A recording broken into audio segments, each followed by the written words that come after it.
Oh, yeah. There we go. Yeah.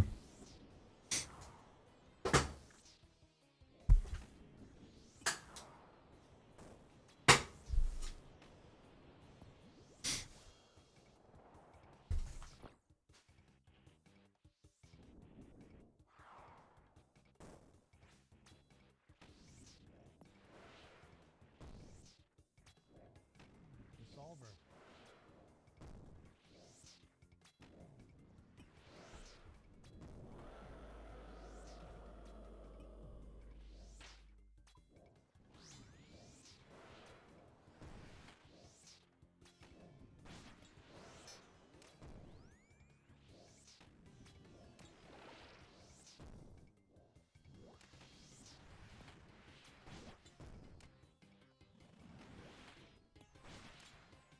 Yeah, buddy.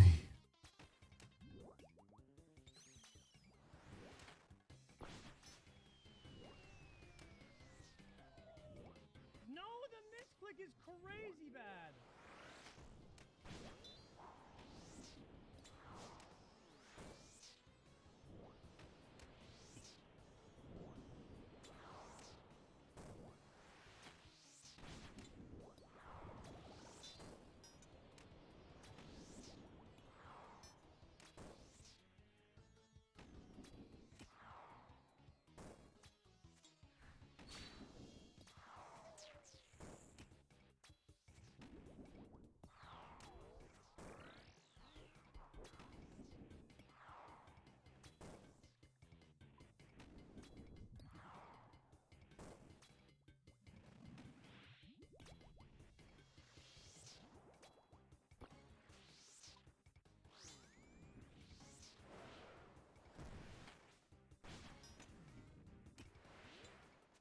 Solver.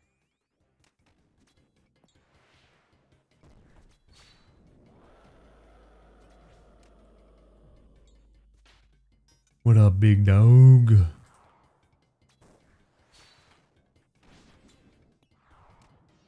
Hopefully last spare pot here.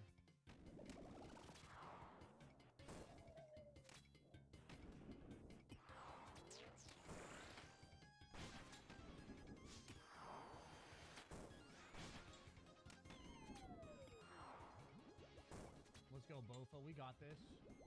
We got this. I think. Just put him into panic mode. If we put him into execute mode, we're golden. There's a 40. That's what we need. Alright, there it is. Bitch boy mode. I think he's full bitch boy right now.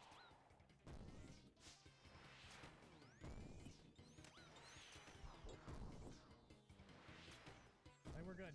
I'm not. Oh, I'm eating that. I'm eating that damn. We eat all day. We eat that blood like a vampire, boys.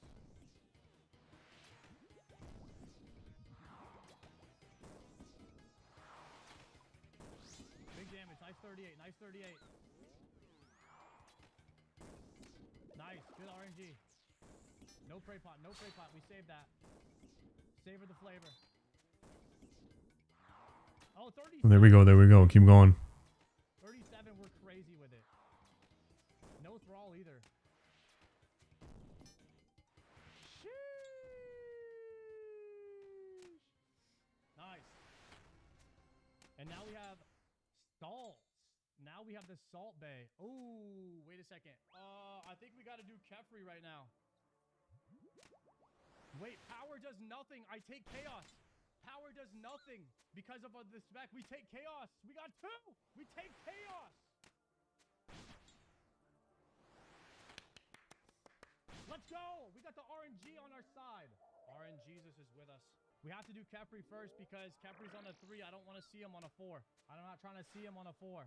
Actually, let me put these up top. Okay. Here we go. Kefri on a 3. 350. 350 with salt. Oh, hell no, I'm not going that way. We ain't doing the pillars.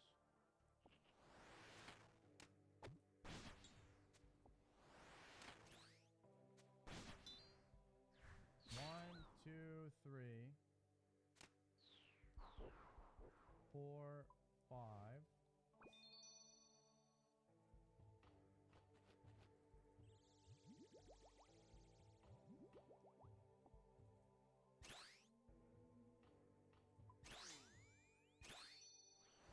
Top it. I took 1 damn right there. Rip. Reset. Easy reset. Boot, boot.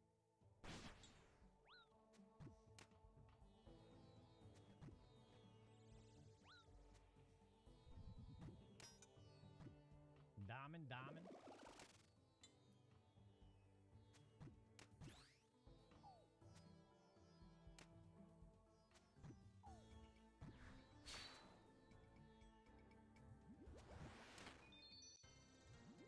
All right, buddy boys. We have lots of heals. I'm not going to be shy of the heals here. We're going to keep the health top.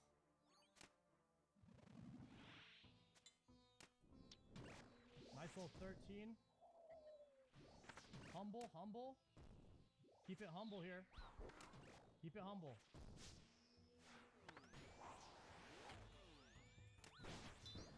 Kendrick Lamar style.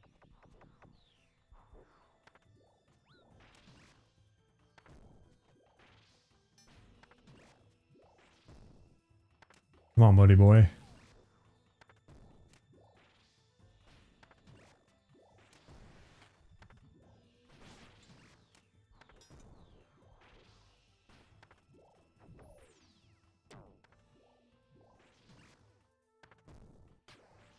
Nice. Little 40 banger right there. Like to see. Okay, turn the range spray on. Ray pray, ray pray. Okay. Trapsky. Trapsky, no Fapsky. Nice.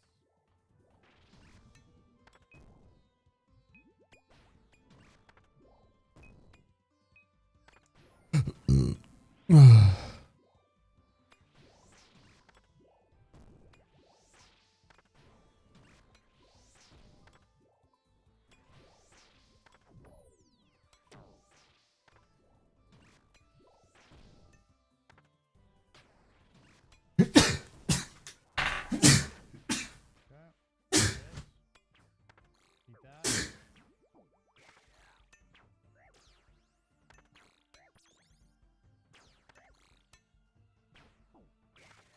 Good. Good. Stop here. 1 shot off prayer. Need big damage. No wasted movement. No wasted movement. Get ready to swap back. 1, 2, 3. We go in here. 1. No wasted movement here.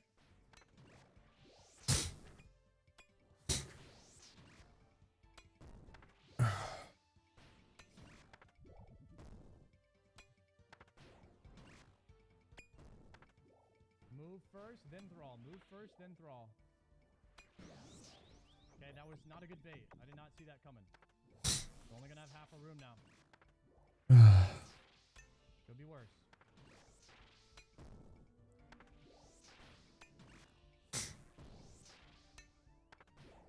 Bad bait, bad bait. It's okay. We recover. We recover from this.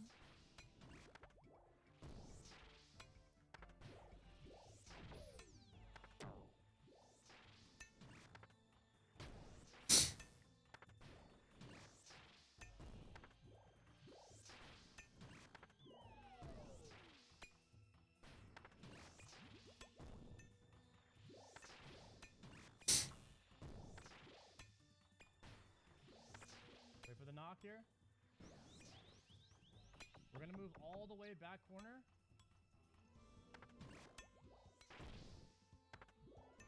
We should get blue here. Get blue here. First attack big. Racks it on him. Come back. Alright, whatever about this guy. Alright, boys, we are back. And yesterday was a freaking crazy day, guys. We managed to do the final Dawn quest, the final one in the quest chain over in Valamore, and we also got to check out Doom for the first time. We went to Delve 3, and then we got absolutely annihilated. But that was pretty fun. Today, chat, we are taking a look at Dogeshun quest chain, because I would like to finish up this storyline for the goblins. So we're gonna be taking a look at this, guys.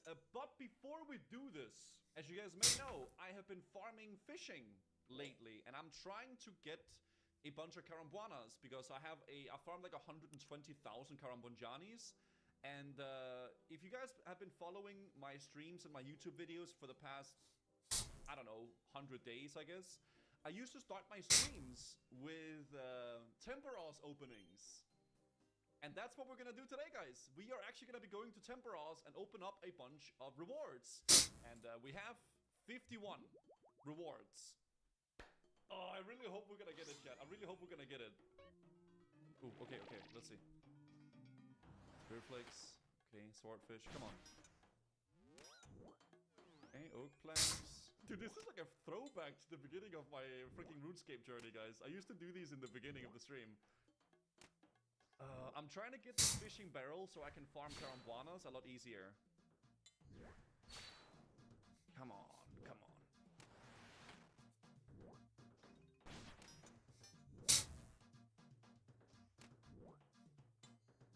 Just a little bit. Seaweed, I'll take seaweed. Oh, casket? I don't think it can be in the casket, right, guys?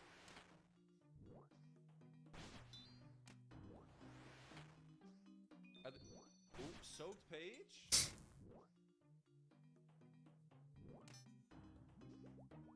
Oh, 2 baskets. Ah. Soaked page. More soaked pages, okay. I don't know what the drop rate are on those.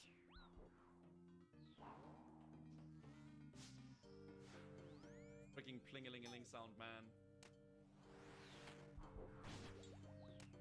It's 1 in 50. 7, 6.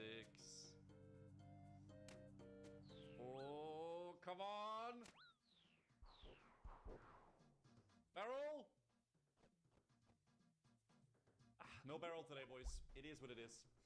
Alright, well, let's open the caskets. Ruby bracelet and emerald rings. Okay, it is what it is. Alright, I mean, guys, I'm gonna keep doing these. I might do like 50 to 100 openings per day. It doesn't take too long to farm, and I want to get it, right? I want to get it. So yeah, because I farmed, as you guys can see, I farmed 120,000 Karambunjanis, but I don't really want to start farming my Karambuans like really heavily before I can like start like, because I need the fishing barrel, dude. It's gonna make it so much easier for me, right? So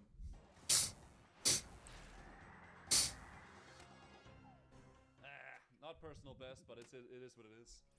Alright, guys, my name is Goose TV, and this is how I got my bottomless bucket.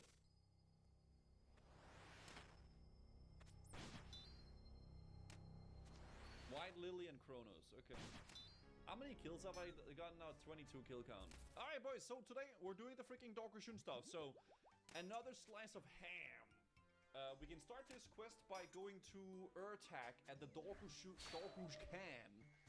We actually also have a glue scroll we can do after we're done with this, so we'll see how this goes. I think dying on my it hot doesn't require a lot of stuff, but I think I'm gonna just bring my my range gear because I'm becoming.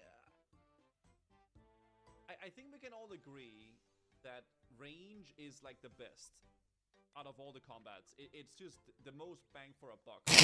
Okay, Ambassador Ivar. Hitman Urtak. I cannot stress much how important it is that this train link is to be completed on time. The mining companies have taken out a considerable loan.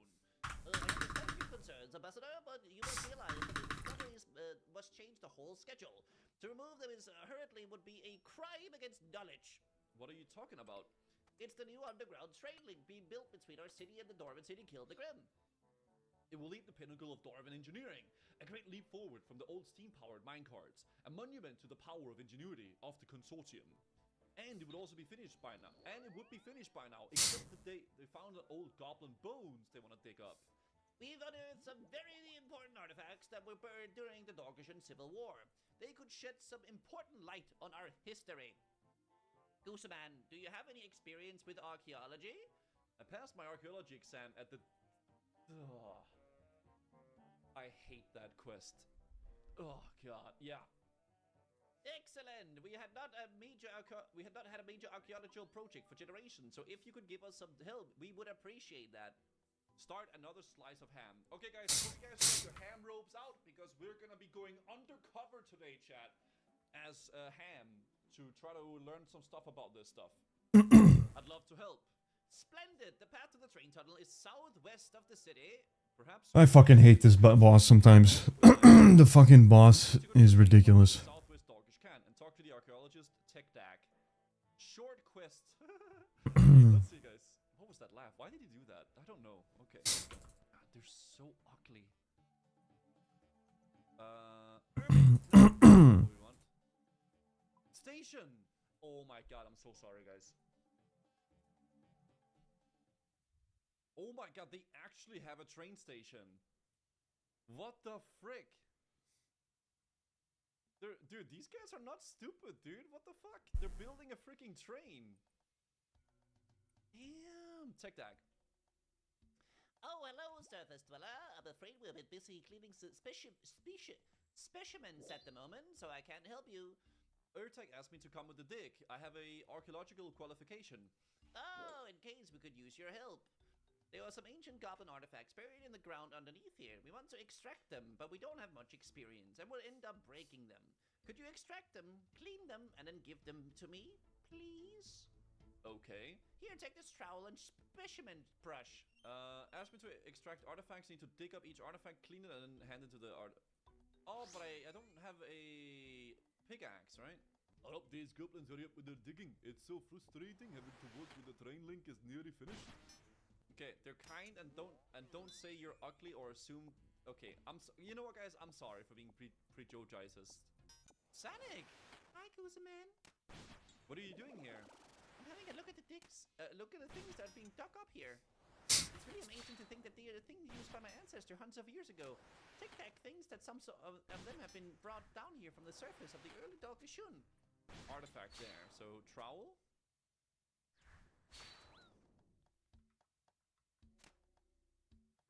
Okay, trowel.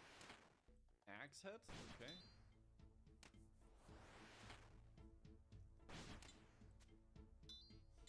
Mace.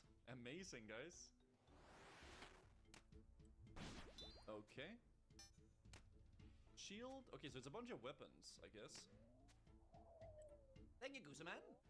What is it? It looks like a piece of shield. Look at that stress fracture. It looks like the shield is broke pretty easily. I guess it would be. I guess that this shield was made during the Dorkishun Civil War and handed out from the time on the surface. It seems that even the time of the Civil War, our ancestors were beginning to lose their skills at making weapons. I have another one. What is it? Looks like a piece of a helmet. A helmet. So those eye holes, they look so small. This must have been the early days of the Dorkish Khan. It must have been before the ancestor eyes reached their current size. I have another one. What is it? I'm not sure. Some kind of blade. It's a spear tip? Oh, I know what it is. It's an axe head. The axes are the things that they use for the surface for cutting down trees. I think they can be used as weapons as well. Our ancestors must have brought it down from the surface then. There would be no need for them to make axes when they were down here, as there are no trees. It's amazing to think that we're handling objects that date back to the time of the War of the Gods. I have another one. What is it? Actually, what is this? It's a stick with a lump on the end. I think it's a mace. A mace? A kind of weapon. How are you getting on with extracting the artifacts? I haven't gotten more yet. Oh, he wants more? Okay, shit, dude. And we got a sword fragment, okay. Thank you, Gooseman. What is it? It looks like a fragment of armor. Look at the design. It's like those designs of the goblin armor I saw on the surface. That confirms that our ancestors retained a lot of customs from the surface even after they came down here. Our guards didn't start wearing lighter chainmail until... Are you okay? Need help? She's good, guys. She's good. Our guards didn't start wearing lighter chainmail until the Civil War. I have another one. What is it? I'm not sure. What do you think? Looks like a bit of a sword, doesn't it? I saw some people using them on the surface. The early Dogashun must have used a much larger variety of weapons than we do now. That's all the artifacts we needed to extract. Thank you again, Gooseman. Now the most interesting one is the ancient mace. It's the only intact weapon, and I'm pretty sure it dates back to the time when the Dogashun were on the surface. It's covered in symbols, but I can't decipher them. Senik, could you take it to the scribe? He might know what they mean. I'll finish the dig here. Sure thing. Come on, Gooseman. Let's go talk to the scribe. So we're gonna figure out some lore here. So I guess the whole question is like figuring out all the Dogashun stuff, right? Hello, Senik. Hello, Gooseman. How's the dig going? Gooseman helped me finish up the dig. Look what he dug up.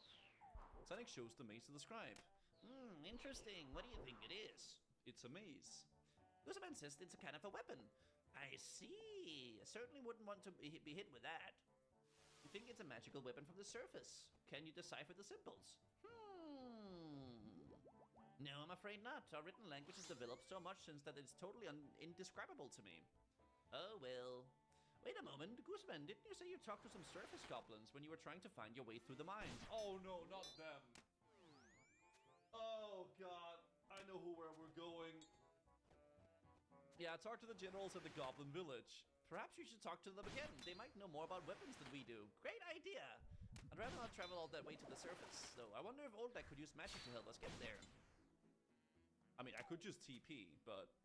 the scribe says that Senik and I, the governments, I should talk to Oldek and Northwest Dorkish Khan. Northwest Dorkish Khan. Cave Goblin. Oh, this guy. Senik, would you like to see the results of my experience with nature roads? Not right now, Oldek. We want to see if we could make moving over distance spheres to somewhere other than the city. Yes, my research along those lines have been coming along very well. I think we could make a moving over distance sphere to anywhere you would like, giving a little work. We're trying to take this ancient goblin maze to the Goblin Village on the surface. Do you think you can take us there? Oh, the Goblin Village. Yes, I think I can do that. Just a moment. Oldek carefully measures out some crushed runes and makes a glass sphere around them. There you go. I made you one that you could get to the Goblin Village and one to bring you back. Thanks, Oldek. Thanks, Oldek. Let's go, Gooseman. Go. Oh my god. Jesus Christ. Oh, my eyes. So this is the Goblin Village. It's no different from Dorkish Khan, isn't it, Gooseman? Gooseman, where are you? Gooseman. Let's go. Let's go. Another one down. Gooseman, Oldek's calculations aren't always exact. Oh god, we're back. Oh, you. I'm Senik of the Dogashun. Last time? That's right. We've been cut off from the world outside for thousands of years, but now we're back. So legend true. What do you want? Do you tell us anything about this maze? That holy maze of Big High War God. In time of Great War, strongest goblin warriors carry maces like this. They use them to make favor of God away from enemy. If another god protecting enemy, goblin armor used his mace of favor and God is stolen away. Holy mace of the War God. You look not very happy. You should make you should praise Big High War God for giving you holy mace. The Dogashun doesn't quite have the same attitude to the gods as you and the surface do. All goblins worship High War God. Without him, we nothing.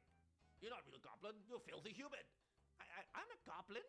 You don't even look goblin. You have big eyes and wrong color skin. Ayo! She is goblin. Shut up, Grubfoot. No, let him speak. She is goblin, and she is more than that. Last night I have dreamed. I see this new goblin came into village, holding up holy mace. All goblins gather around her, not just from all over the world. She is chosen commander. Chosen commander? That story from Goblin Holy Book. We had commander of all goblins since the Great War. Holy Book says someday big war gods then chosen commander to lead us to victory over whole world.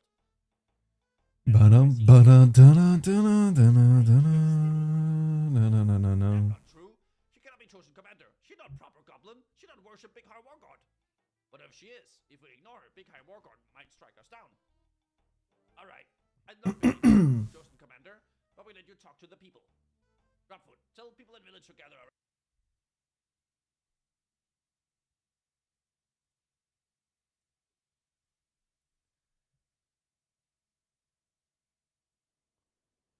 Pokemon Legends ZA has introduced a brand new way to Pokemon battle, and I cannot believe I'm saying this, but it is actually fun. Here's why I'm surprised. I'm a Pokemon battling purist. I like the traditional combat, and I pretty much never like the weird spin-off game modes. For example, when Legends Arceus came out, I really did not like the way that the battles changed in that, even though it was somewhat similar to how they've always been. Except, despite this, and despite coming into this game expecting to not like the new game mode at all, I have no choice but to say it's a lot of fun, and it's great, and I really like it. So here's what we're going to do today. I'm going to tell you what the game mode is and how it works, then I'll give you my thoughts and my opinions on it, and lastly, and what I think is most interestingly, I'm going to tell you why this matters. Because there's a lot going on beneath the surface in this game mode that I think indicates stuff about where the Pokemon Company is going and what future Pokemon games could look like.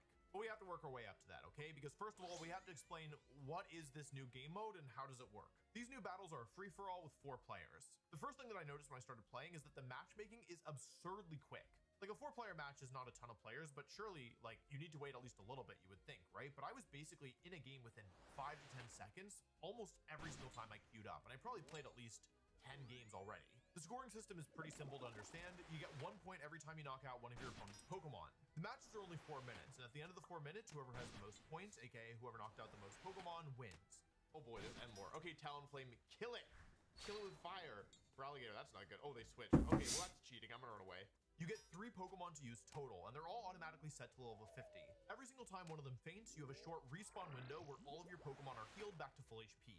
You may have noticed that I said when one of them faints, which is interesting because you can switch up to 3 times. After which point, you're not allowed to switch again until your current Pokemon faints, at which point you're healed back to full and your 3-switch timer resets. There's at least a few different maps. I think I played on at least 3, and I want to say at least 4. And you can run around these maps picking up items that apply team-wide buffs, and also gathering Mega Power, which allows you to Mega Evolve, and you can also get by attacking your opponent's Pokemon. When I say team-wide buffs, I mean stuff like attack up or, reduce damage from your opponent, and even if your current Pokemon switches out, whatever you send out will still have the buff until the buff expires. This is different than traditional mainline Pokemon, where if you get like a stat boost, for example, that's only applied to your current Pokemon, and switching that Pokemon out will remove the stat boost. Now, surprisingly, there's actually both a ranked ladder and seasons that reset your rank.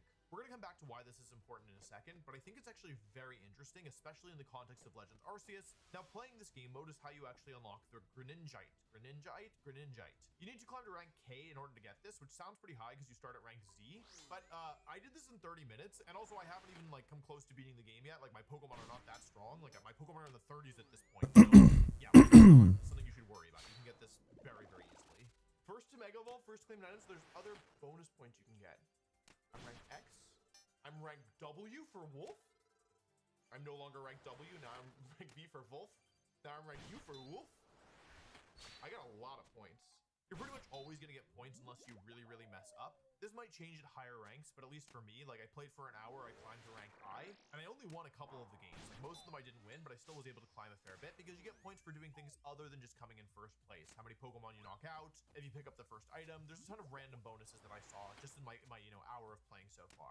I actually never lost points despite the fact that I came in last place a couple of times. The worst I ever did was get 0 points because I got negative 30 for coming in last, but then I knocked out 3 Pokemon or whatever. So it seems like one of those things where even if it's not a mode that you feel super comfortable with, if you play, you'll probably be climbing. I think this is somewhat similar to how Pokemon Unite works, but I'm not 100% sure on that. And that's pretty much everything that I have to say about how the game mode works. It's possible there's some hidden mechanics that aren't explicitly told to you that I missed, but I think that this should give you at least a broad picture of how the mode works. Now let's talk about my thoughts on them, and I have quite a few.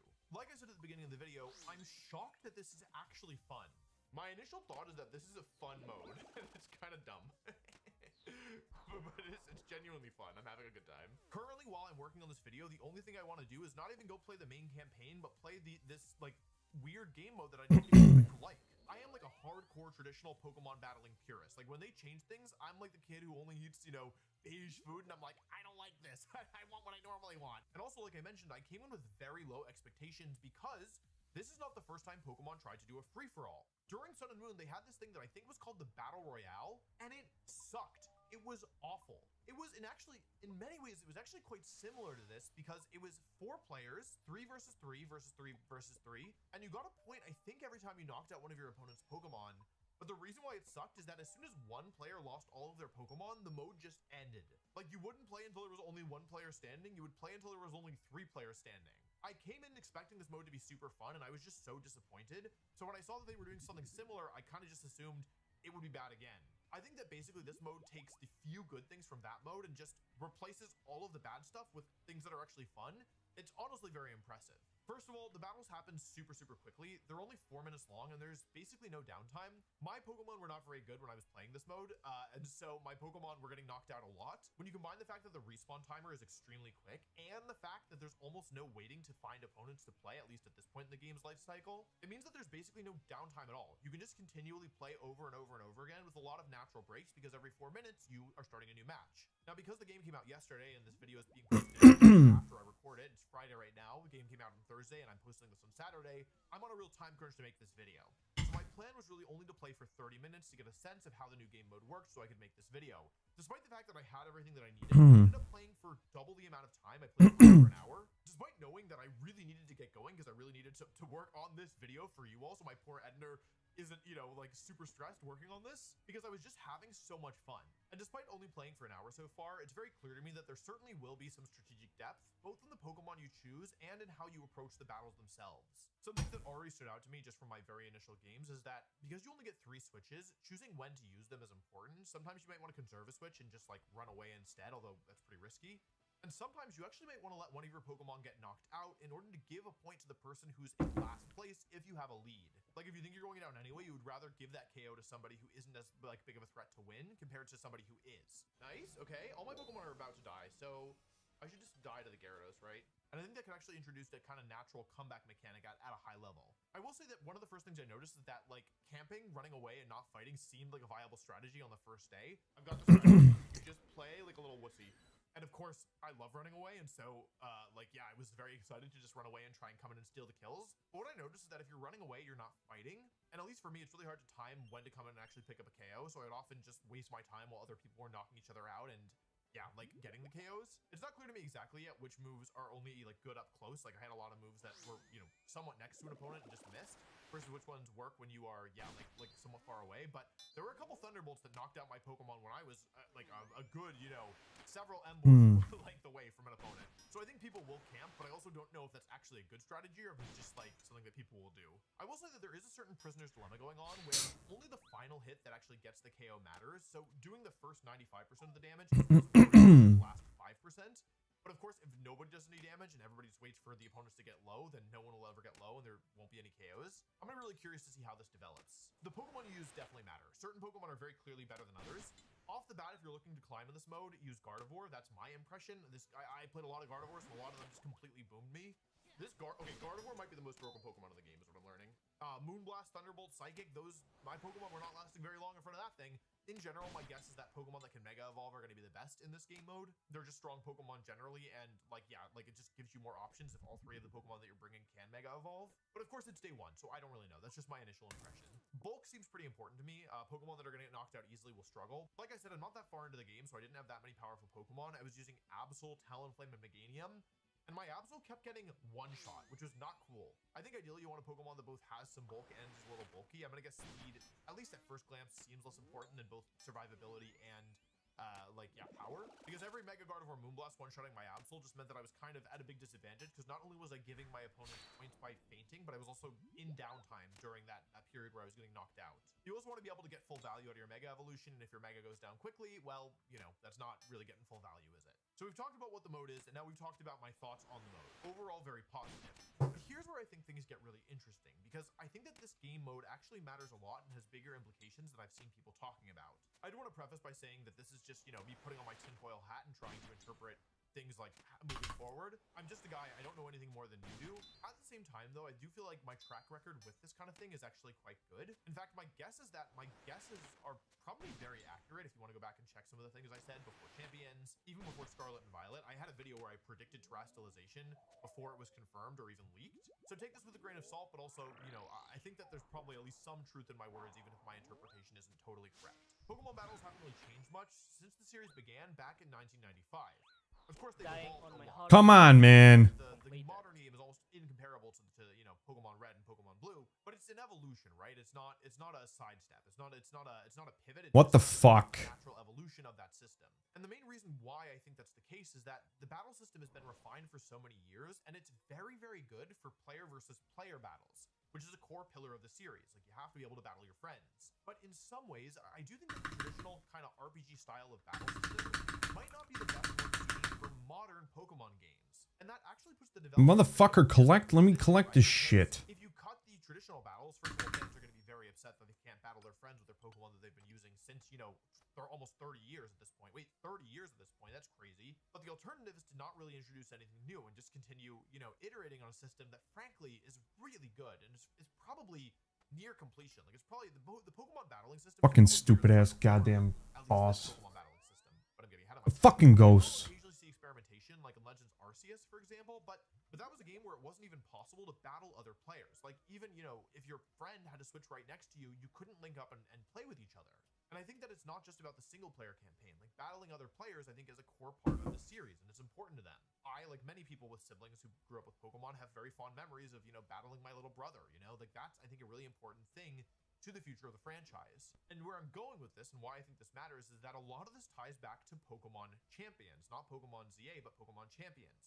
Because basically, they're putting battling and competitive battling and player versus player battling into its own game. And by doing this, they're able to create new battling systems that better fit a modern Pokemon game without losing the player versus player part that makes these games so special. And the reason why I think this matters so much is that I wouldn't be surprised if more real-time game modes become the standard for major upcoming releases, including Gen 10. Technically, Legends Arceus and Legends ZA are listed as main series games, but I think when most of us think of main series games, we think about the games with, you know, named after gemstones or colors or letters or, I don't know, you know, all that stuff, like Generation 1 through 9. No one's thinking, oh, like, let me go play, you know, a mainline Pokemon game, and let me break out, you know, Pokemon Legends Arceus, because even though it's officially listed that way, it doesn't feel like a Pokemon game because it doesn't have the battling that way. Anyway, Legends ZA and Pokemon Champions might be the prototype of the next evolution of the Pokemon franchise. You catch Pokemon in one game, Stupid battle with them, and fucking then boss. mechanics, maybe they're, you know, perfecting this new formula. And if you want to just like have fun in the game that you're playing, you can do stuff like this new game mode online. But then if you really want to have the traditional Pokemon battling experience, you can put those Pokemon in Pokemon Home, move them to Pokemon Champions, and play with them there in this format that's been so perfected over so many decades. The other reason why I think this matters is because of a game mode that I don't play very much. Just single battles. When it comes to player versus player battles, the simplest and most straightforward way to have a good time experiencing them is to play a double battle. And I know that people are going to be mad in the comments. I promise you I'm not talking smack about single battles. Like, just give me a second to explain myself before you start writing an angry comment, okay? For a single player campaign, single battles probably are better. They're faster, they're easier, they're simpler. I totally buy that. And many players genuinely prefer playing single battles as a competitive game. There is strategic depth, and it is fundamentally different than a double battle. I'm not arguing with that. It's a different game mode, different people have different preferences. But the formats that people play single battles in are formats like OU and UU. And in order for those formats to actually work, they need to use an incredibly convoluted banning system that sometimes includes banning the generational mechanic that Pokemon wants to promote. Dynamax was not legal in a lot of these single battle formats during all of Sword and Shield. If you had a new fan who's like, I want to play competitive Pokemon and I want to play competitive singles, you would have a hard time explaining to them which Pokemon are legal in PU or BL. And to be clear, I'm not saying these formats are bad, and I think they really do work for the more hardcore fans. When I first started playing competitive Pokemon, it was on Pokemon Showdown playing OU. Like, that's how I got into it. But they are too complex to explain to a new fan, and frankly, require too much upkeep for the Pokemon Company to want to use them. Now, there is an official competitive single battle format, which is 3 versus 3, and while they don't have in-person tournaments for them, they will occasionally have online tournaments that use this format. The thing is that this format of 3 versus 3 single battles has a ton of problems. It is way easier to just set up one of your Pokemon and sweep through your opponent, because if you knock out one of your opponent's Pokemon before they can move, then you're not taking any damage at all on that turn. Whereas in double battles, even if you knock out one, you still have to worry about the other. So if you want to just set up your Quiver Dance Volcarona and then Terrasilize to a type your opponent wasn't expecting, you can do that, and you might just win the game off of it. When there's only one Pokemon versus one Pokemon on the field, you just lose a lot of the strategic depth. I'm not saying that as an insult, to be clear. Like, that's just like, there's fewer moves you can make when you only have one Pokemon. That's all I mean. And the reason why I'm talking about single battles so much is because the new game mode in ZA was the first time, maybe ever, that I've had fun playing a 3 versus 3 single battle. And I think that actually in many ways the deck was kind of stacked against me because I'm not naturally a fan of 3 versus 3 singles, and this doesn't even have the traditional Pokemon mechanics that I love so much. So if anything, I was going in pretty predisposed to not like this mode, and yet I did. And in many ways, I think that this Battle Royale format kind of addresses a lot of the problems that 3 versus 3 singles has, while still maintaining enough of an identity that it feels familiar. You still get the experience of controlling only one Pokemon at a time, only having to worry about one of your Pokemon at a time. But just running over one of your opponents isn't enough because there are 2 more players waiting to come in and KO your Pokemon now that you're at low HP. I like double battles more, yes, but I think that single battles are a very important part of the Pokemon experience. And we could be getting an early look at the next step in their evolution. And coming back to something I said earlier, I think that the Pokemon Company might agree because they've introduced a rank ladder that gives you rewards for climbing it. And they're strongly encouraging people to climb because that's how you get the reward for Greninjite, by getting to rank K. If you compare this to Legends Arceus, where you couldn't even play against your friends locally, this is a total 180. And maybe I'm reaching, but I think that means something. Because who knows? Maybe this new game mode could eventually lead to official single battle tournaments for the first time, with prize money put up by the Pokemon Company. At official Pokemon tournaments, there are already 4 different games, between Pokemon Unite, Pokemon Go, Pokemon TCG, and Pokemon VGC. Maybe eventually they'll add a 5th game with some kind of 3 versus 3 free-for-all mode that's, inspired by what they're doing here in Legends ZA. At the time I'm filming this, ZA has only been out for about 24 hours, but so far I've been having an absolute blast. And more than anything, everything that I've seen so far makes me more and more confident Pokemon Champions is going to be something really special. Speaking of which, I'm going to be making a video going through every single new Mega Evolution and ranking them once we get confirmation of their abilities and move pools in Pokemon Champions. And I will say that I'm very excited about this because, at least from what I've seen so far, a lot of them look very interesting. We still have a couple months until Champions though, so if you don't want to miss it, make sure you're subscribed. Just double check for me, takes a second. After just one day with ZA, what I'll say is that, to me at least, the future of Pokemon looks so bright, and I'm just really excited to experience it with you all. Thanks for watching.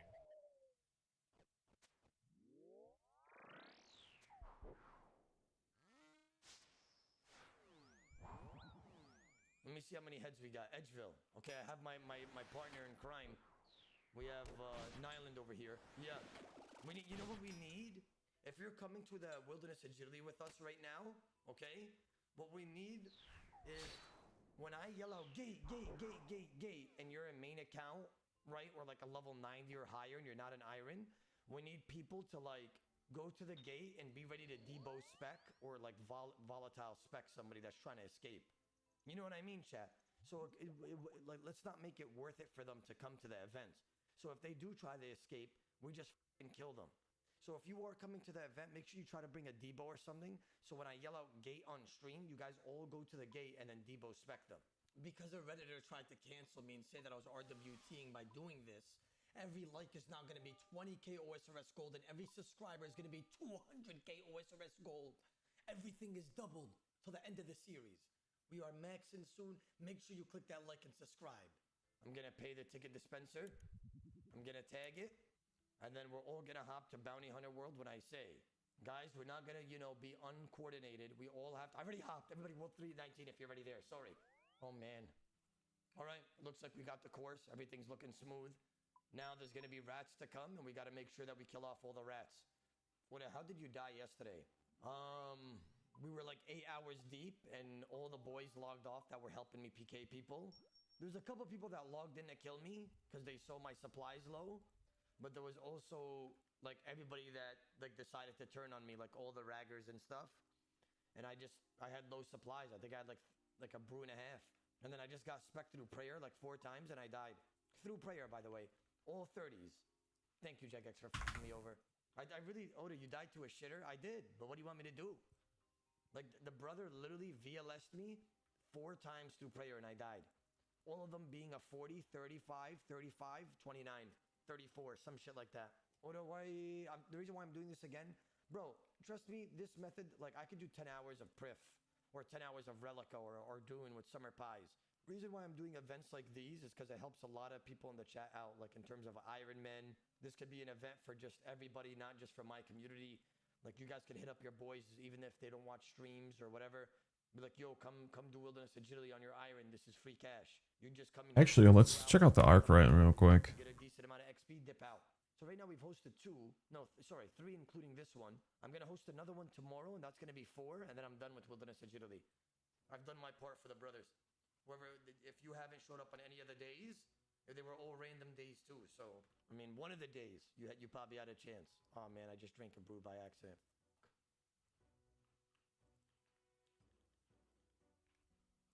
I volleyed him. That guy's so dead. That Pierce so dead. Oh yeah, sit down. 0 HP. You could see it. Sit down. I saw you Nyland attacking him. Was he f***ing over the low levels? Sit down. Why is Diddley so slow? Oh brother, if I could pay 5 bill right now for Jagex to give me like, not even 5. If Jagex was like, hey, Oda Block, it would be 25 bill 07 to give you a 20% increase in agility XP. I would say yes, I accept. Even though I'm at 90 almost. I would accept. Each percent is a bill. I'll do 20% for 25 bill. Agility is so slow. Tell me this is not a good idea.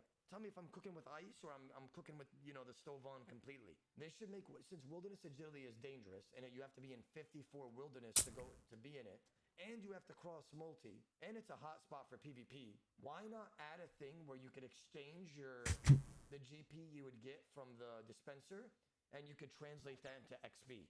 So for the people that don't want to do this for GP, but want, more agility XP, you could translate the GP into XP. Tell me that's not a good idea. Like that, why not? It will take out less GP out of the game, right? There will be less GP, and you're risking your life to get better XP. It's a good idea. I swear to God it is. Then there would be less GP for PKers. Then there should be like some sort of requirement.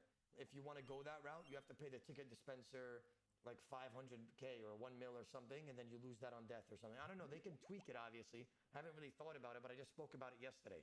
I swear to God, it's a good idea, bro.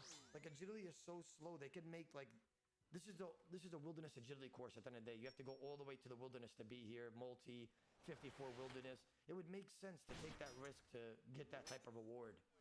Nobody wants to go in Wildy to go train skilling, unless it's like a good, method. And this method's not that good. People don't come here for XP. They come here for gold on their Iron Man. No mains are coming here to go max on their agility. They come here literally just for the gold. I'm not doing this obviously for the gold. I'm doing it for the XP, but I'm doing it for you guys. This is like very shit XP per hour for me. This guy literally just killed somebody right in front of me. Yo, gate. This guy's trying to, everybody at gate. He's gonna try to escape. He just killed somebody right in front of me. Gate. All the deboers. Everybody ready. He shouldn't escape. Oh, you're so dead, brother. Oh my, you're so...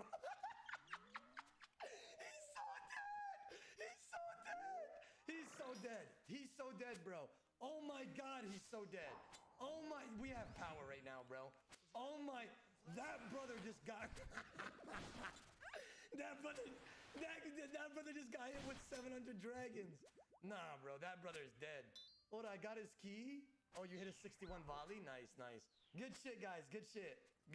Way to do that, guys. That was fun to watch. Gate. Be ready, gate. Oh, he's panicking hard. He probably dies. Oh, he's dying. Yeah, it's over for this chump. Oh, brother, do not... Oh, brother. Everybody. Oh, brother. Yeah, you take care of yourself, bro. Yeah, you... Oh, brother. Brother. Brother, you take care. You take care, champ. You take care. You take care, champ. Why didn't you tell everybody to bring... Yo, he just stalled up, by the way. Gate. All the deboers, now. Volley. Oh, he's so dead, by the way. Oh, yeah. Yeah, take care. And I hit a 40 volley. Yeah, oh, another one. Yeah, take care of yourself, champ. Have a good night, yeah? He just lost his Verdict Defender cash as well, and the parchment. That guy must be down cash, by the way. At this point, he must be down cash. Bro thought he was profiting, but he's actually losing money. Gate. He's going to gate, I think. Oh, yeah, you're so dead, bro. Take care of yourself, champ. Have a good night, all right? Have a good night. Yeah, you're dead, champion. Yeah, look at him. Look, it still shows that he has 40 HP, but he died. That's how much dragons shot him down. Sit down. That brother looks like he didn't even die from the debos. He died of a heart attack from how many dragons were coming at him. You guys seen that shit? Bro died with HP left. Must have been like a stroke or something. Right here in front of us. Everybody at gate. All the bowers, all the speckers. Everybody at gate. I repeat, everybody at gate. Dying on What? Why didn't you move? Waited. Why didn't you fucking move when I clicked the first fucking time? He just crossed the plank with what? You dumb. Get him. Ah, brother. Bro, It's over for you, champ. this fucking game. Ah, god damn it. D-bowers, fire, fire, fire, fire. Yep, yep. Oh, he's dead. Take care of yourself, family. Yep, 115 to 0 HP that fast. I mean, you can't make it up. I mean, too many dragons pointing at you. Stupid fucking shit. Attack him before he kills the guy. Oh my god, I just saved somebody's life. Did you guys just see me save him? Who just saw me save him right in front of him? I literally just saved that guy's life. Like, by this guy, and I just waited for him to skull. Stopped a second. Speckle.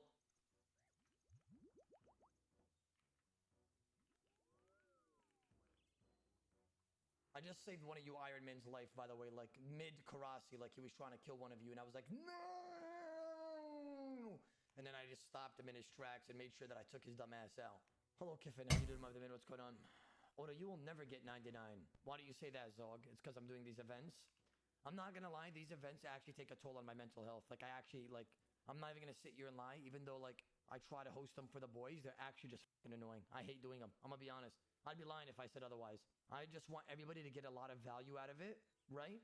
And then I'd be happy. And people are getting a lot of value out of it. That's why I keep hosting them. Stupid fucking game. My XP rates an hour, it's so fucking bad. It's literally not worth me doing it at all.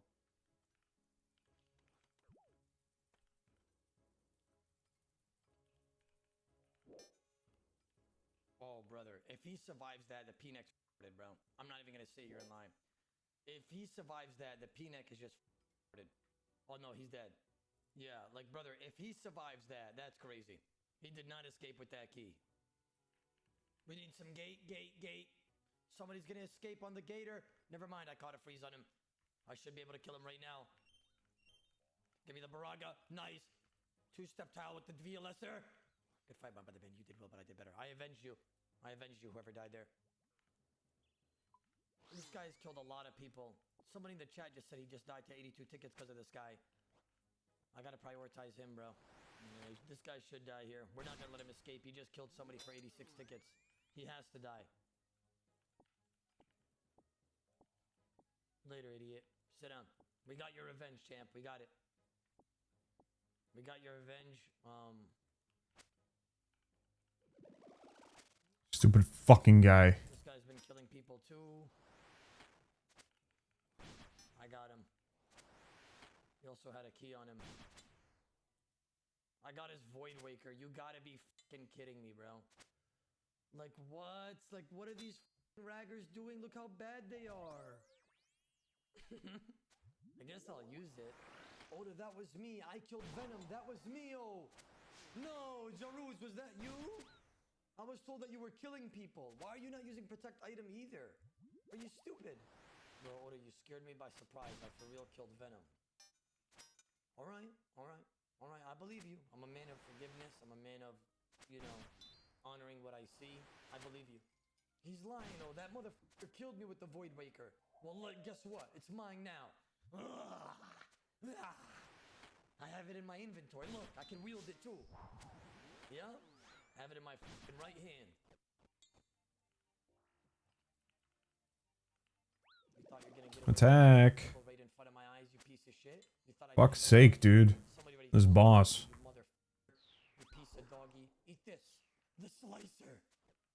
What? Oh, he's dead. I just volleyed a 31. Oh my, 700. Oh my. Even if you have a P-neck, you don't live that, brother. Oh, take care, champion. Have a good day, all right? We'll catch you later. Look, his loot just appears on the floor from a distance. It's terrible. We had to do it to him. We had to.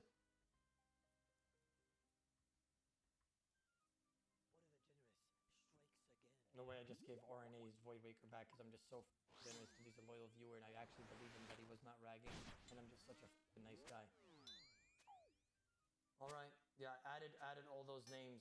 Wow, so many raggers. Damn! This event is being overdone by raggers. Oh,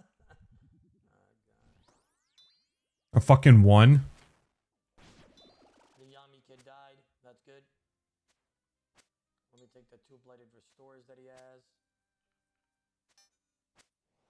They're all on this pile, just going up and down the ladder. You know what Jagex needs to do? Chat, agree or disagree that Jagex needs to... They need to make a delay when going up and down a ladder, or like up and down the stairs. Agree or disagree? Like there has to be some sort of delay because this going up and down is just so tedious and boring in my opinion. I can understand why people like will use it for escapes, but like it just becomes so tedious when people just spam up and down 50 times. Or only in PvP. Agreed. Only in PvP I would want that. Like I feel like it's just so bullshit almost. It could even be for this specific course that like there could be a delay on the ladder, like a 3-second delay every time they use it, right? They gotta think about certain things, bro, because I feel like it would make it certain things better. Who's brogging him? Somebody just oh, it's over for drive-by. Drive-by just died. Whoever died to him, he just died as well. I'm not gonna lie, thank God I'm not a player mod or like I have like, thank God I'm not a J mod. If I did, I'd hella abuse my power and banned all raggers on this game. I don't even know if that's even called abuse. Would that be abuse? I don't think it would. Like that's just disruptive behavior. Like they need to all be banned, every single one. Like it's just retarded. What a dumb take, Oda, to be honest. Nah, bro. If I had J-mod status, I'd perm ban all the raggers, every single one. Like no appeal either. Like I don't even want to hear what they have to say. Like just go eat shit. Oda, it's literally the wilderness, motherfucker. See, that's where you're delusional, Cody, because you don't understand the difference between PvP and ragging. I don't care if somebody's trying to double Void Waker somebody and trying to KO them, right? At the end of the day, we're all in the wilderness, and he's just trying to get a come up. I can understand that. That's why 5W is not banned in my chat, even though he does it 24/7 when I host these events. I don't care if somebody's trying to have a come up. I'm talking about the that will show up in 10K gear and just bolt everybody that they see just to ruin the events. And there's like 15 of those guys every single time. It doesn't matter if you kill them because they'll just come back in less than 2 minutes. They literally have like a rag placeholder set. My looting bag's full, so it's not letting me get more tags. I don't want a bank. Do not redeem it! I'm friendly, don't attack.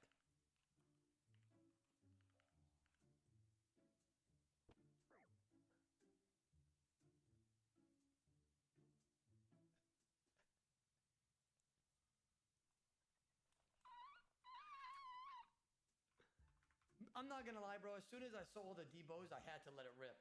Like, you were dead anyways. I just had to add on to it for the content. Sorry, RVD. Like, that's not my fault, bro. Like, why are you guys crossing the rope on this world? Why didn't you hop then cross the world? Like, it just doesn't make any sense to me. Or you just killed a Shatnam member. I know, RBD's one of the boys. I know who it is. I just had to kill him just for the troll. Dude, it's lagging right now. Am I on a fucked up server? What the fuck's going on here? Coming at him, so I said, I'm gonna add on to it. What fucking server am I on that I'm lagging like this? Fucking, of course, UK server. Fucking give me on this shit. 70 volley. I wonder I'm all fucked up with these goddamn trips. I splashed on a torso and all this other bullshit. Yep, I'm a splasher. I splash a lot because I'm Mr. Splashington, and I reek of shit. I reek of it. Or the flossing is ragging me. Yeah, guys, I'm gonna go ahead and make an intercom announcement because I feel like we're getting overflown of raggers, and I think this is a good time because I don't want nobody to die. If you have 2 mil or 2 to 3 mil in your looting bag as an Iron Man, I would suggest leaving and going to bank and not coming back. The event will conclude in about 45 minutes to an hour. So I would, you know, if you got that money, I would say to escape immediately. Yeah. I'm so sick of this motherfucker killing low-level peers. You're fucking dead meat, you pussy. I'm sick of you, Thurgle. You thought I wasn't gonna kill you when I seen you? You motherfucker. You sloppy sucker. You are ugly motherfucker. The VLSer, 61. You died, you just don't realize it yet, brother. Take care of yourself. Yeah, you see how you swung to your death there? Later, dumbass. I redeemed it. 40%. Yeah. 220k agility XP.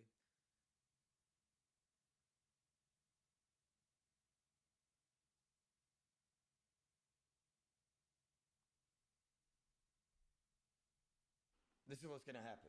So the goal is 1 mil to 1 bill in 2 hours. If we're all on the same page, type 1. Okay?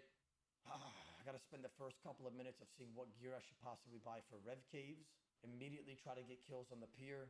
The question is, what should I invest with my 1 mil cash here? That's what I gotta think right now. I'm really having to think. Here we go. Ready? Set? Go. I started the time. Okay, I'm gonna buy an MSV real quick. A Magic Shortbow. How much is that one?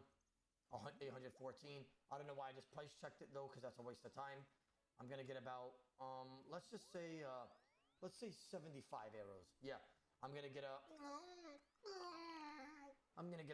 you know what? Glory might not be a good idea. I think I'm gonna get an Ancient Staffer though, and then I'm gonna get a Book of Doom. Yeah, and I think I'm gonna the Ghostly Robes. I don't have the Ghostly Robe Chapper, which is honestly not that good. I'll just use Zamorak Bottoms for now. Let's go like this one, that one. Cape I would have to purchase, which is about 250k, but I think it's worth the investment if I'm going to be trying to catch TVs. So 250k for that cape.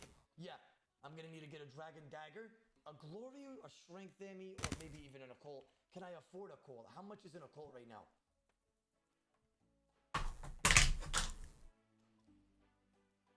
Yeah, we're gonna keep that Occult hidden for now. The cape is about 250k. That's 350. So let me get some Ancient Sacker. Let me get some Teleport Block Skull, and let me buy a Magic Cape. Magic Cape's about how much is a Magic Cape if you were to purchase it, gentlemen? 99k. Okay.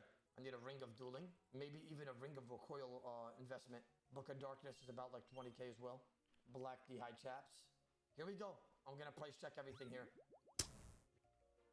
That's 250k, so let's just say 450. This is 99k, 549k. This is about 20k, give or take, 570k. Put the rest into supplies. Ghostly Robe Bottom 43. I have to look away while I bought that. Wow, that hurt me. That really fucking hurt me, gentlemen. I'm in a lot of pain right now. Really, really I am. You know what? Just so I can do the math better. I'm flashing. So the Mage Cape is like 99, so I'll just put 300k in on the dot. And then I'm gonna invest in a Novice. An Novice, how much is a Novice? How much time have I wasted? 5 minutes! Oh my! I'm putting the rest of the cash into supplies. So each inventory that I'm investing in is at about 59k. I'm taking 59k out of the 376. Here I go. Activating Jitsu! I have to waste a Mage Cape swap. He doesn't have one in this house. This is really gonna hurt my chest wasting it. Standard. I know. It really just hurt me right there. I'm gonna invest in a stamina pot as well. Everybody take notes. Everybody take out your notepads. You're about to see how 1 mil could turn into 1 bill in about 2 hours. 7 minutes of it was gearing up. This is to showcase that you can start from bots, work your way up from high risking, gentlemen. Yeah, stared at my bald head, huh? Well, I got something to tell you. I have now opened my own boosting Discord. I've hired the best of the best.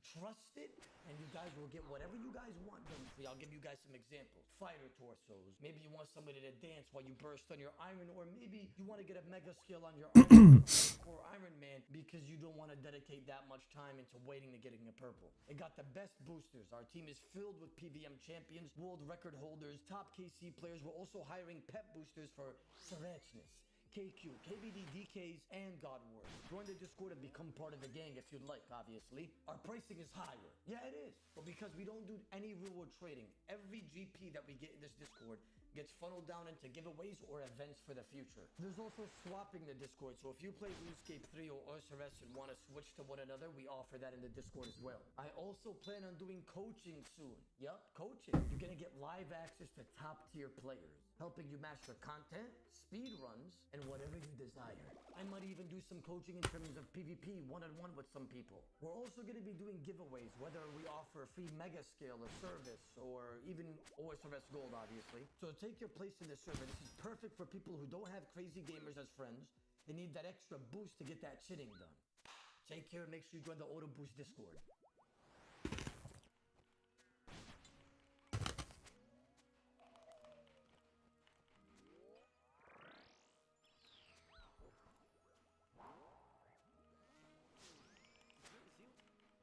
You. Sit down. That's what needed. How much is that? Only 230k? That's fucking terrible.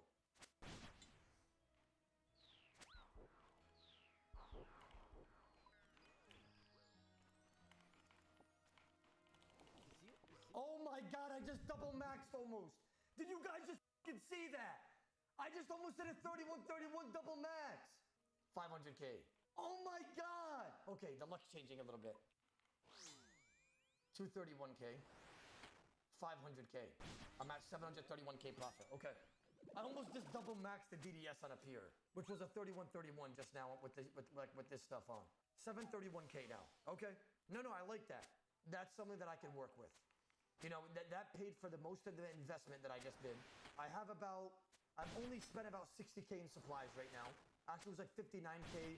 So let's just add another 20k because I took a stamina. Let's just say 80k in supplies because I didn't even rebank any supplies or anything. So 80k in supplies, which means I have 300k in the bank plus 731k. That's 1 mil and 31k in the bank.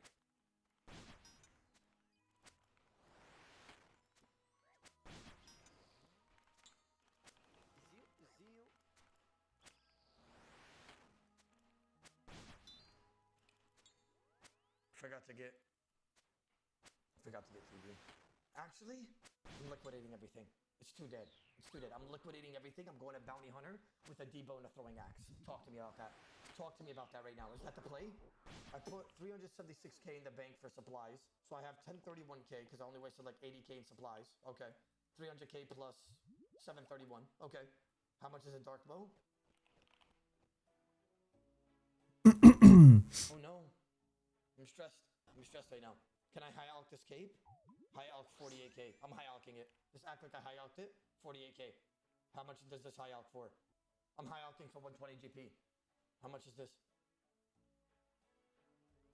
Okay, let's just I get 40k. I minus 8k for not going to the trouble of getting on normals. Actually, I'll take 24k. I'll take 24k before people complain. I might have to buy a Granite Maul instead. How much is a Tazar Maul? Please tell me it's purchasable. Actually, how much is a Colossal Blade in here? Please tell me Donator has Colossal Blade. Oh no. Oh no. I know it's like a couple of 100k. Does he have one? He does. How much does it cost to get from Purdue though? Oh, that's 300k trust. 300k, 300k, 300k. I might have to resell the Colossal Blade if things get dirty. Here we go. 300k. That's fucking crazy. I'm gonna have to use 13k to buy supplies. Here we go. Ranging dose 1, super strength dose, a super attack dose. How much are these? Okay guys, this is the plan. Listen to me. I might have to, if I don't get a kill with this supplies, I know it's a long shot, but it's definitely possible on a pier. I'm telling you, if anybody could do it, it's me. I just need a 20 arrow to like a 30-30 maul to a 20 colossal. I have to get a target as a pier. If I get a Voyager, I'm f***ed. If I get a Zerker, I'm f***ed. If I get a guy that has 20 defense, I'm f***ed. Listen, if I fail this attempt at getting a kill, I'm gonna return the Colossal Blade for 300k, and then I need to go invest into something else. Timmy Birch. Looks like he's an unsculler.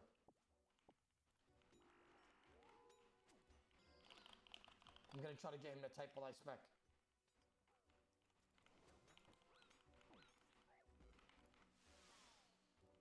Oh no!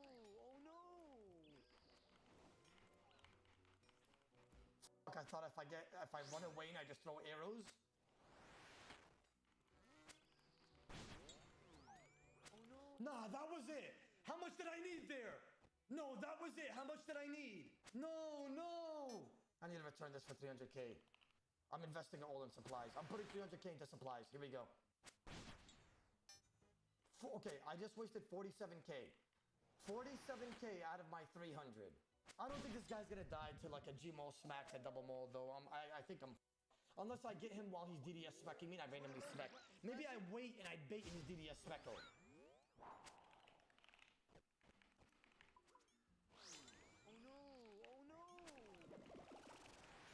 Nah, bro. Nah, that's crazy. No.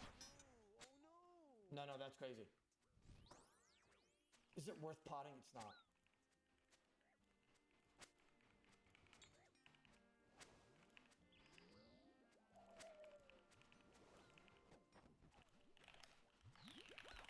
Yes! Thank God I potted up at the last tick. How much? You fucking unsculling piece of shit! You unstilling piece of shit. This inventory costed me 46. How much was it? How much did I take out? I took out 47k. I only spent 21k on that first envy because I just banked everything else because that was 27k. So how much am I at, hostile, including the loot? 463, yo. 464. I'm investing in Colossal Blade, that's 300k, and the rest of the 164k, I'm gonna invest it in supplies. Here we go. I'm fighting a guy called Mexazerk. I mean, brother, I'm new. No gear, lol.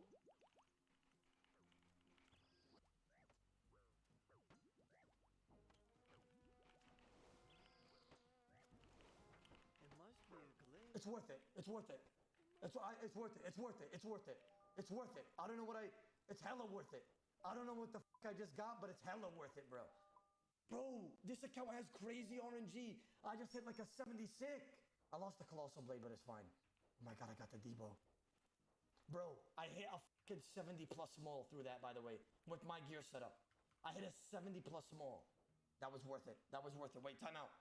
I could invest. I could invest. I'm gonna leave whatever GP I have in the bank. I'm not gonna touch that. I'm gonna leave it for supplies. Wait, I got a crate as well. Oh, I got a totem. No way. Nah, that's another one, Miller. I just got the juice, gentlemen. I just got the fucking juice. I got the apple juice. I got it all. I could afford Eclipse. I could afford Eclipse at lateral, I think. Oh my god, look at that. How much is that Eclipse? Oh yeah. Oh yeah. Yeah, man. Yeah, man. Yeah, man. Yeah, man. Bank 20. Yeah, man. I'm gonna reinvest in Colossal Blade here. That's 300k. How much does Inferno cost to fix it? It's definitely worth to invest in it now. How much is it, hostile? 250. Okay, 250k. It's definitely worth the investment. I'm gonna put 991k in the bank. That's not for supplies. Or a 300k for Colossal. I thought I already did that. I thought I already put it in the bank. Did I not? If I didn't, just take it off of the 991.91.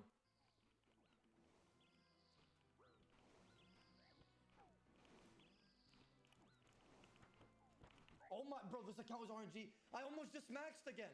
What is this account's RNG? No, Wallah, something's wrong with this account. I almost just maxed again. I almost did max again. No, that's crazy. No, something's going on with this account. I swear it is. 492k. Somebody do the math on that. 492 plus 691. 1183. Okay, minus 990. I just bought Manacles upgrade. If I fucking Rambo again, I'm gonna go crazy. I swear to God. Fight no body and legs. I risk 3 mil. All skull. He's an unsculler. No armor. Good luck. I'll do no legs. Okay, go. I'm just gonna spec and tab him. I don't give a fuck. He triple ate that. This guy's not worth my time. I got him actually. Wow. Crazy risk by me, but I got him. Nothing. What did he risk? I'm curious. He's unskulled. Ooh, some juice. 1056k. Some juice. I was gonna skip him too. That's the crazy part. I think at the 1 hour mark we go risk fight with the money we have. Give me a pure target that risks like Manacles, maybe Eclipse at lateral. Come on. Let it happen. Come on. I got a guy called Mead. He has Eclipse at lateral on. He might be a sweat, but here we go. I just killed him in 2 seconds. 37 headshot on 37. Sit down. Don't brother me, sir. Good bite, my brother man. How much is that? 1.8. 1.9 miller to the banker. Give me some fucking Capreme Sun. Give it to me. That's some juice, gentlemen. That's some juice. How much are we at? 3147? I gotta invest in a kill. I got to. I can't afford that yet. I don't want to knock off any of the GP I put into supplies either. Maybe I get a regain bracelet? Yeah, I'm gonna get a regain bracelet, gentlemen. Minus 2600 with the total. I got a guy called Canis44. Bismillah! A 2 Colossal Blade on 19. Allah! A 2 Colossal Blade on 19 is crazy.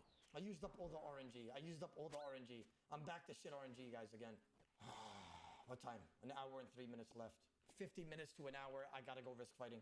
That's how we're gonna make the bill as fast as possible. I'm probably gonna have to fight a bunch of sweats. Actually, I probably should go risk fighting now. Yeah, I have 7 mil to risk that we can double up on.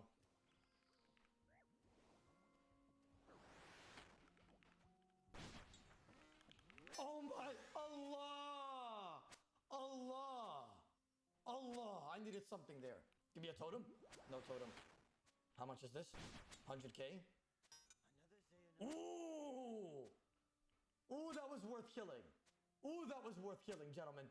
Thank God. I was gonna go straight to risk fighting after this too. After that last fight. What's my cash stack looking like, gentlemen? I need somebody to give me an accurate description. Plus this 100k, what is it looking like? 3747 current. I'm gonna invest in a kilt. How much is a kilt? 3152. 3152k. And then I'm gonna put the rest of my shit into supplies. And I'm risking the bank. Then I'm putting 600, my whole stack into supplies right now. My whole stack into supplies. I'm gonna go to world 579 right now, and I'm gonna be risking, let's see, 11 mil almost. So basically an AGS. And then if I win this, I double up. I need to find peers to risk fight me AGSs, maybe 10, 11, 12 mil. I'm a 60 attack peer.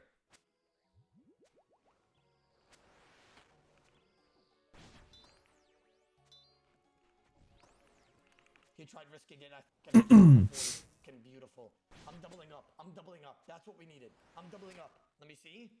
Probably gonna be like 15. No, 15 maybe. 18. Nice. Okay, I'm taking all of that actually. I'm taking all of that because okay, I have 750k. I'm gonna invest in Beering Eye. That's the first and foremost. How much is that? 4,900. I guess Tunic and Robin Hat just to double up. Actually, I'm just gonna bring the cash in my envy. How much am I risking? 29 mil. Whoever wants to fight me next, please try to bring about the same. It was Mio. Good luck. It's my pit. I love that. Oh man, if I got 30, 30, 30. Thank God I triple eight. I don't think the Colossal would have killed me even if he committed. He's gonna risk it. Okay. Let's not eat here at 54. Let's throw a dart. One more dart. If that was big, he dies. Fucking beautiful 41 headshot. 16 mil. You know what? I'm gonna grab the 16 mil and I'm gonna invest in Aurania boots. That's actually a good ass idea. How much do I risk? I risk 45 miller. The other 4 mil trade me. Well, yeah, you're supposed to risk 20 mil. Alright, respect. Respect, chat, you know? People scam fucking 1 millers and 2 millers nowadays. Risk 50? Wait, this fucking 50 attacker wants to fight me. I'm a 60 attacker. And he says he's claiming he's risk 60. He has 89 HP as well. I have a good chance to arrow double maul him. But just like that. Fucking beautiful, bro. Yep, spam your keyboard, buddy. That's the freest. If he's actually being serious about the 50, that's the freest 50 mil of my life. Are you kidding me? Fucking scammer. 33 mil is 33 mil, though. I'm not mad. Give me a solid. What, chat? Quickly, just to make him feel like shit. Quickly, guys. 33 mil. Let me grab that. 33 miller. I'm investing in torture. Take the other 20. Nobody's actually being respectful. Oh my god, this community is respect today. Oh my god, usually these guys never pay and they usually scam, but I'm surprised. They really are just paying up. That guy's just getting full Inquisitor. I could fight him after if I get enough GP. How much is a full ink set? Like 180? Slizzies, good luck 40 mil after this guy. That guy's just getting full Inquisitor. I could fight him after if I get enough GP. How much is a full ink set? Like Yo, what's going on, Blackie? I could risk that guy after I kill this guy. If I kill this guy, I could risk the 142 miller. Give me another 30. Oh, imagine. He would have been overwhelmed. Give me a 30. What up, Blackie? How are ya? I just killed him to a G-Maul smack and I missed the Colossus. Yo. I should have enough to risk. Okay, he said he's going to give me the... That's 34 miller.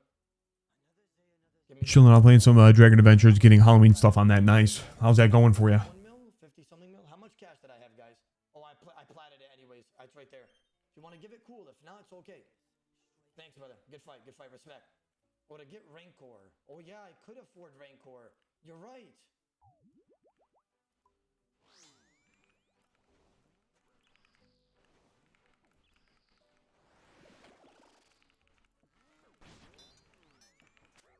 Oh my god, a 47 headshot. Fucking beautiful. How much is that? That he said he was gonna risk 50 mil, he risks 35. How much do I risk right now? I risk a Well, I already got the newest dragon, which is the advanced version of the Halloween dragon that was introduced in the past. Nice. Bismillah!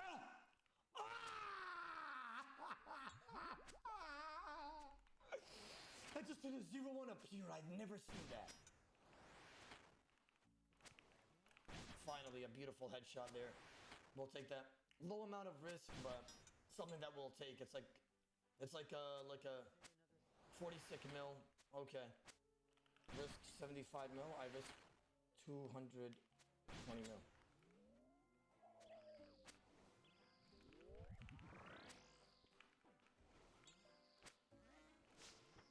It just pit swapped. I fucking it pit swapped.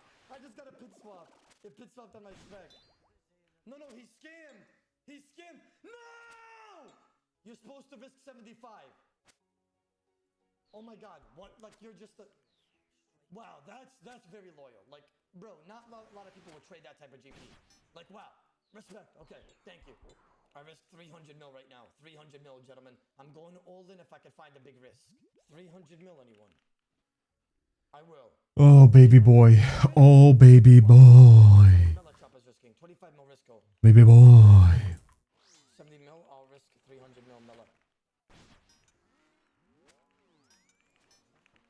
It pit swapped a...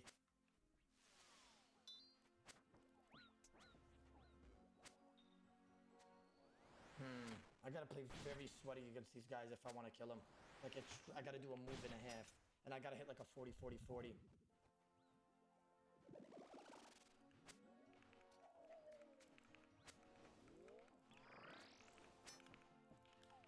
Oh, man. A 41. A 41, and I barely hit anything good with the G-Maul. I've even hit anything crazy, too. That's the sad part. He's gonna spec. 3, 2, 1. What a triple elite.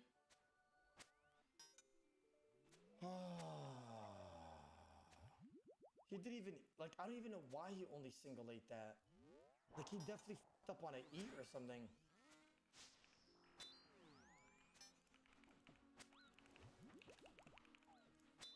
Damn. If I hit a 70 maul, he dies again. Bro, I haven't missed a triple elite this whole session, the last 2 hours. I don't think I missed one triple elite. I'm so, like, I'm in my zone right now. Like, I am S-Azir right now. Like, Terry is just, it's flow mode. Like, Terry's just infused.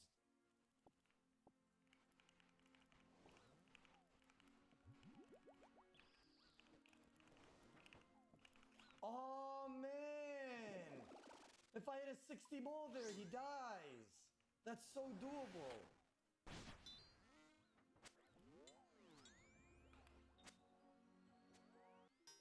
How much time? 2 minutes. Ah, man. We tried, gentlemen. If I kill this guy, I could get to like 600 mil, which would still, I'd be happy about that. Just needed more time, bro. Did that pit swap guy run away? Pit and swap dipped. Didn't even say a word, just left and did a rematch.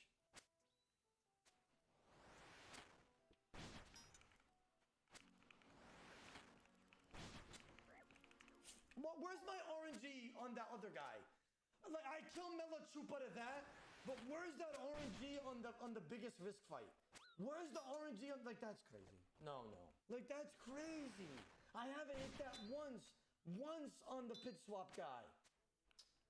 Ah. 48.5 mil. Just know I have 48.5 mil banked. I have 10 seconds. I got one more fight in me.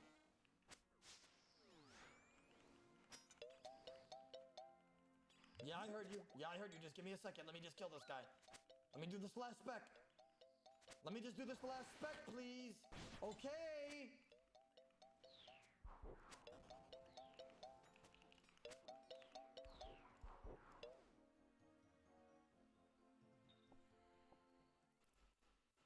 All right, gentlemen. I just PK'd somebody for 50 mil on the last one, so we got about to like 348 mil or something like that. 340 something mil. In 2 hours from 1 mil.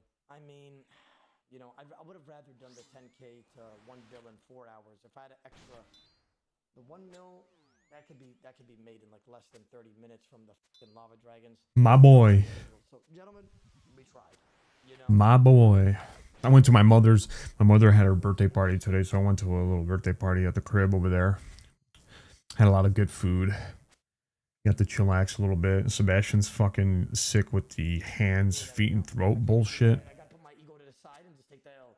Or to look at currently, so I'm dealing with that as well. He's killable, but the question is, we're killable too.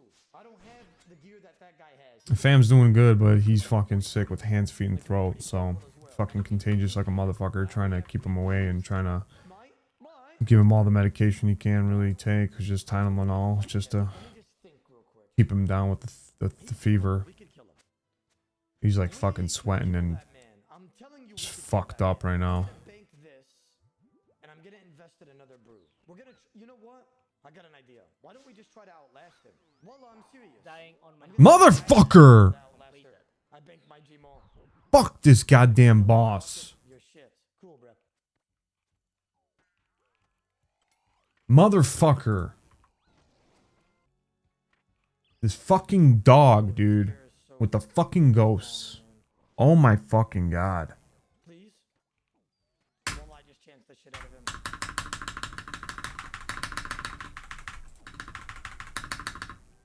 Stupid fucking dog. Please. It's just so sad, though. It's just so sad. What is that?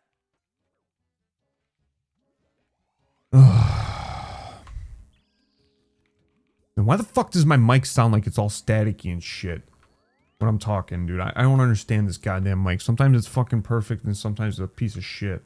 Just staticky and fucking when I could hear it when I'm talking. Piss me off. GP, little bro, I know you're listening. I know you are. Thank you so much for the free GP. Thank you so much for the free gold. You're better at the game. You had way better gear and I still won. Sit the Fuck. Thank you, brother. Thank you so much. I'm better than you. Thank you so much, brother. 15.4 Miller. Honestly, I could utilize this in the caves, but I'm not going to. 15.4 mil. Let's just go straight risk fighting. Beautiful fucking kill, though. I was in flow state. Fucking stupid ass fucking Cerberus. Surges. I was like, Zor, this give me. Did he answer? Did he answer? Like I was, come on now, bro. I was in flow state there, bro. Oh, the paid actor? Yeah, you guys say paid actor to everything, bro. I almost fucking died, bro. I almost fucking, look at him. Oh, look at him, Valerian. Oh, he's at the edge bank naked. Oh, all right, 15.4 mil. Let's go risk fighting. It's time to invest. Usually we get around 10 mil at this stage. Actually, I think I'm down bad. Let me see. Honestly, I'm basically like on time. Actually, I wasn't even gonna fight that guy until somebody in the chat was like, "Oh, his prayers are like shit." Then I looked at Tracker and I was like, you know what? I'll give it a chance, sir. Change up the setup, got out last, shit on him. Let's make it a play, bro. Let's make it a play. Stupid fucking boss. 1 mil into supplies here, by the way. 1 miller into supplies. And what else can we buy that's worth the risk? I guess a Fury? Yeah, I guess I buy Stupid a Fury fucking here. boss. The remaining cash. Let's go find the risk fight, gentlemen. Hunger. Do you want to risk? Let's send a pic of the dragon. Good Give me a luck. minute. I risk 20.3 mil. Fucking back to back, always fucking sending those dumbass fucking ghosts in the goddamn motherfucking. I should be able to kill this. Wait, he just scared the fuck out of me. I thought he was specking there and I stopped talking. The anchor double molar. Run away to get some distance and be a help. Act like I'm going for the dart. Another anchor? Nope. Anchor it's the mall. Oh my god, what a E by him though. Like I can't even be mad. I can't even be mad though. It was a good E on his end. I can't even be mad. He double it, I think. Okay, you know what? This because this guy is using Melee, I'm gonna grab melee as well. And I'm gonna buy the Scimitar and use Rune Defender. I'll have more opportunity to kill him if I Venge and I use melee on him. 45 anchor into a 40 maul. Oh, what the Vengine? Jump in the air, anchor again? No. Come on, kill this fucking stupid boss. There, bro. I didn't know he'd risk it though, man. Like, who risks it on that? Like, why? Like, bro just risked it. Like, how? I didn't even mean to throw that dart. You ready to Venge? I'm risking that. Nice. Finally, a decent ass drop. What the fuck are you sending me? That's what we fucking needed. He triple ate too, and I still killed Don't him. switch. I don't care about this fucking bullshit. What is this? Even if he had a 40 maul, I was risking it. I don't care. Thank you so much for this GP here. 22.4 mil. We need I that. can't even see this dragon, like the way it looks. Why does it look all fucked up? I have 86.43. 86.43 coins. Okay, we gotta find up to 97 combat to 87 combat. Peers, Zerkers, Inquisitors, 30 Defensors, everything of that matter. This guy said he's risking 40 mil. I think I'm risking about the same. Cool. It's just so sad, bro. Look, I just double venged him, antied him basically, and just no kill, bro. It's so cringe. Okay, this guy's like, bro, I'm not gonna lie, this guy's free loot. This guy's like hella free loot. He didn't even single on that till after. Dead. It's just so sad, bro. It's just so sad. It's just so sad. Like, just rook me in the ass and call me Suzanne Henry from now on. When you guys see me, when I go live, hey Suzanne, from now on, every single day. I'm sick of it. I'm sick of this shit. Every day, bro. Every day I want to I want to be called Suzanne. That's it.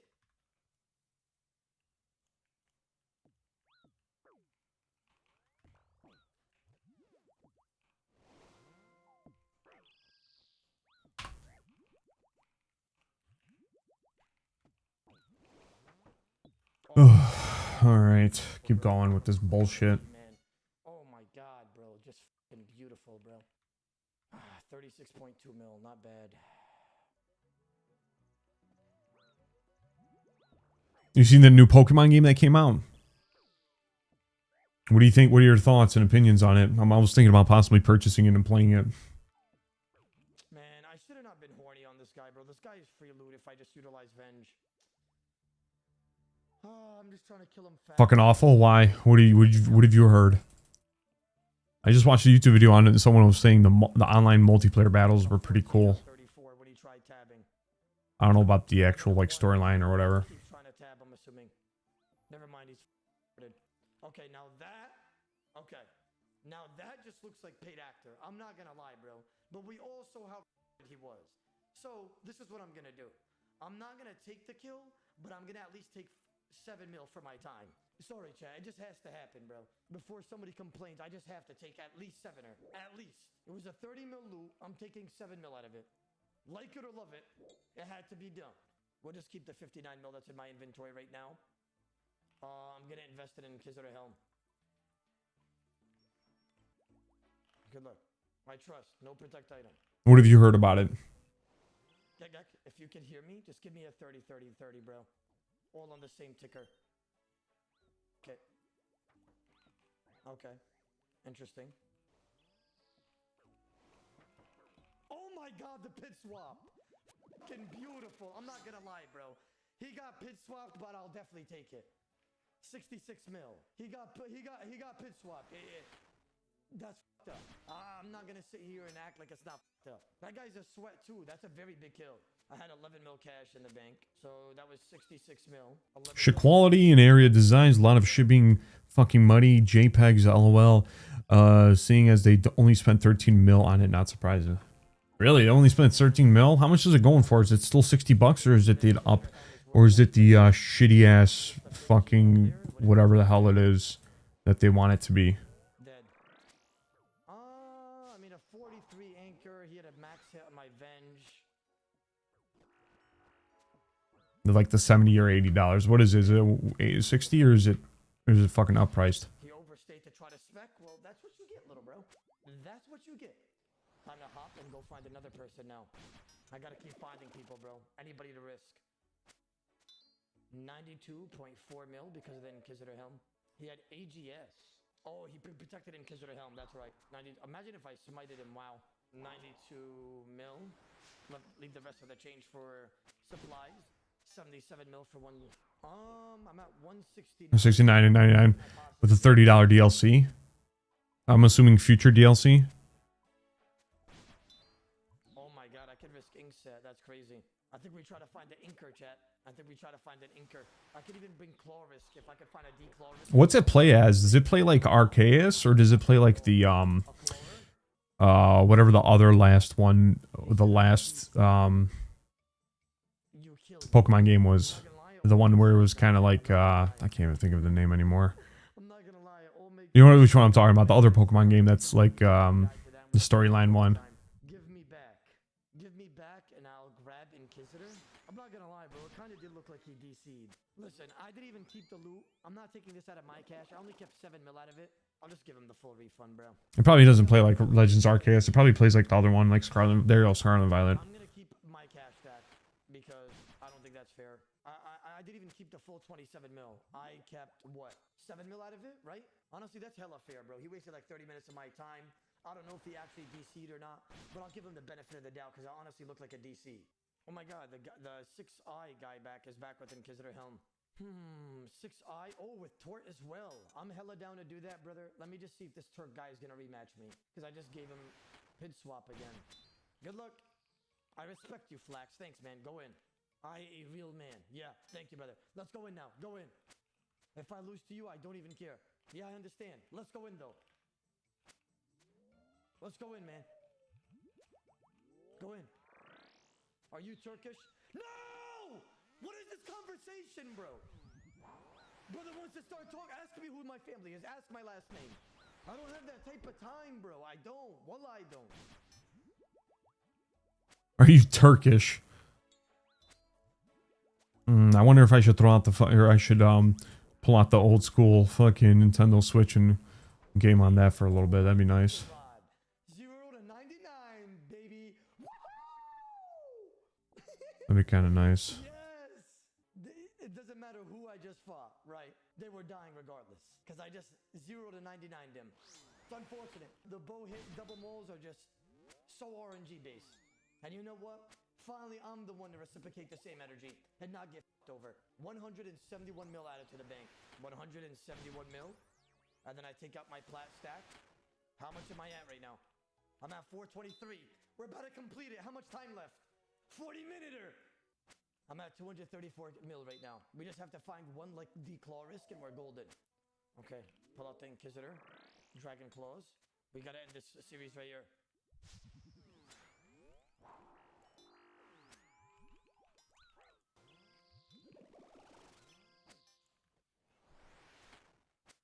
Big arrow!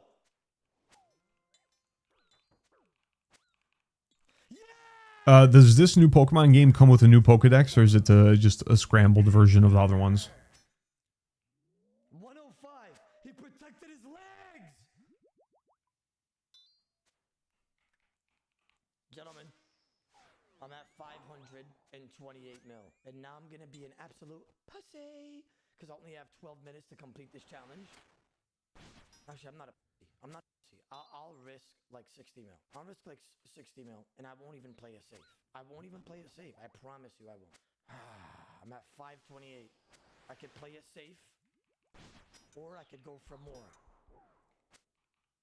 And honestly, when have I ever been the guy to play it safe, gentlemen? When? Never. Never.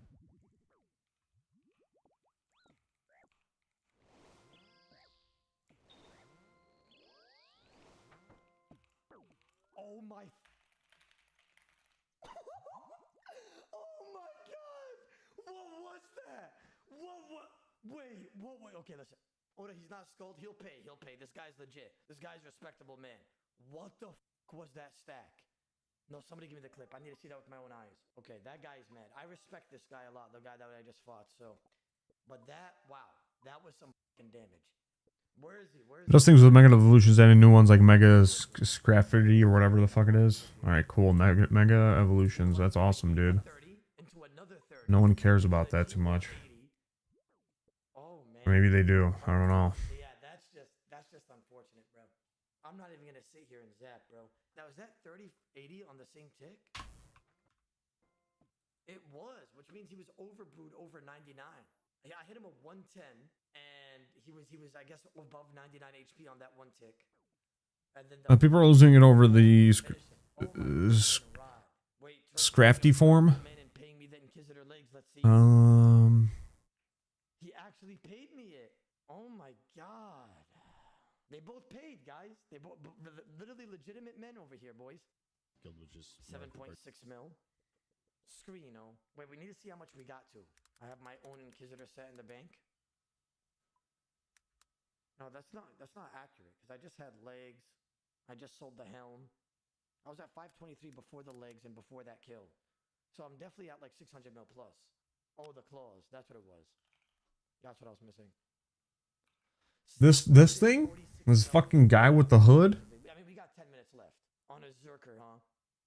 A hooded Scraffity, basically. Looks like a little emo looking boy. I'm gonna sit here and cap. Bro, I hit like 3 Wow. malls. I pid swapped somebody for like 90 mil. Wow. What a original thought. What an original makeover, dude. I like it. Not.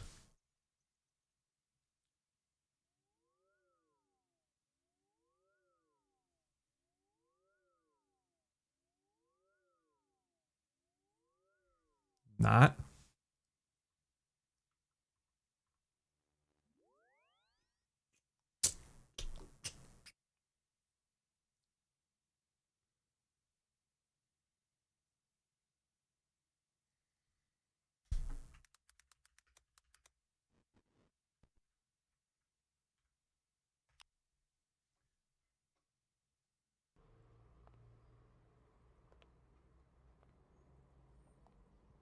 White Hood being as strong against dark types, people are memeing hard.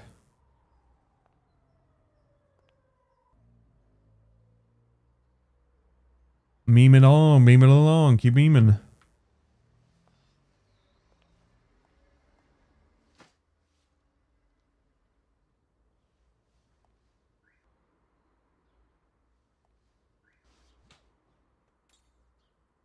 That's better.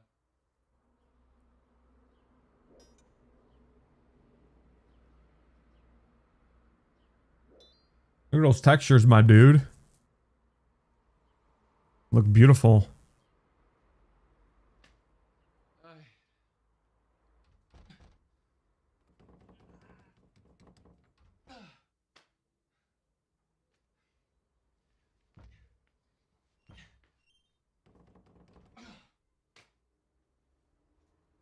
me go pee.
For the quality, it ain't worth it. You know, one day they will fully make an open world Pokemon game that's gonna have shit where you could open every door, every building, go explore and shit like that. But now is not the time, dude. Now is definitely not the time with this franchise. It is not working out for them too much.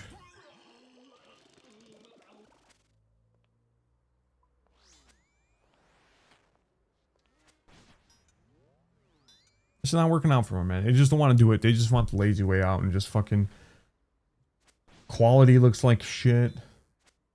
Can't go everywhere. Can't explore. There's nothing like. There's no cool ass places to explore. I bet. 800 and wait, did I do 898? Oh, Sucks, man. I used to fucking enjoy going to different areas in Pokemon and like explore the different rooms or buildings and see what the fuck's going on in them. And now it's just like whatever. That doesn't make any sense. Hello? Hello, is Mr. JPEG home? No, Mr. PNG lives here. Oh, sorry, wrong house.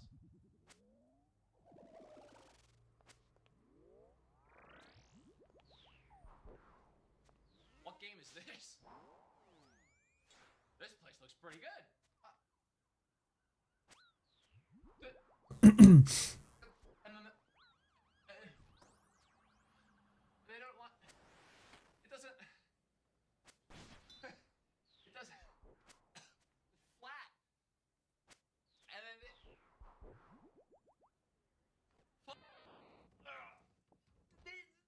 We won. Just one. Let me. In a one.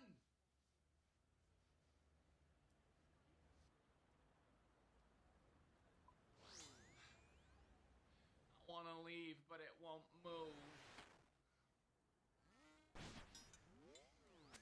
Go!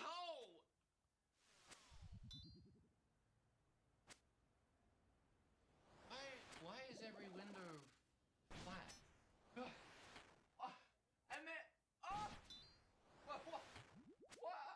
If there, whoa!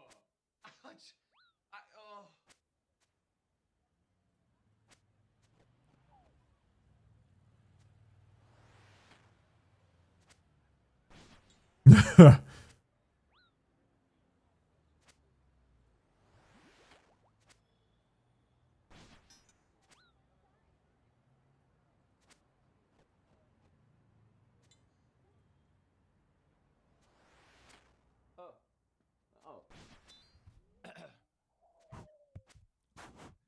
Oh, there's a microphone in the trash. I guess I'll talk in it. So this gorgeous video game that you've been staring at is what Game Freak likes to call 3D 2D. Yeah, I know. You thought that was what Square Enix was doing. No, that's like 2D HD or 3D HD, something like that. I don't know. No, Square Enix, man. We forgot all about fucking Elder Scrolls Online, dude. But then slap 2D models on them. It's Shit. genius, something really creative. When What you happened think to- about it. I mean, really, the only downside is that it sucks. I have a lot of early first impressions thoughts on Pokemon ZA. I sat down tonight and I played it for several hours, which was almost enough time to get out of the very hand-holdy tutorial that this game has. Almost! I understand that Pokemon games, even to this day, are made for children. I get that.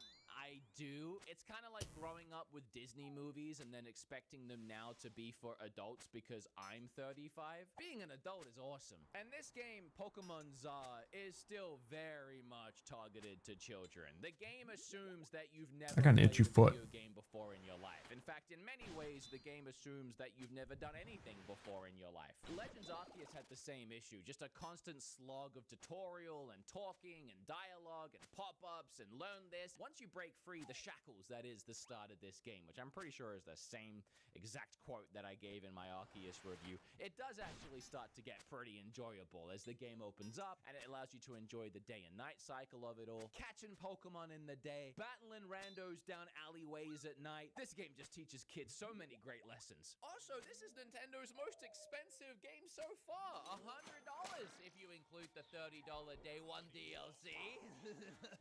That said, That's about it, at least what I've discovered so far. This big old map, you have Poke Centers that you can walk into, and then there's a bunch of shops that you can look at. I bet the inside of this cafe is gorgeous.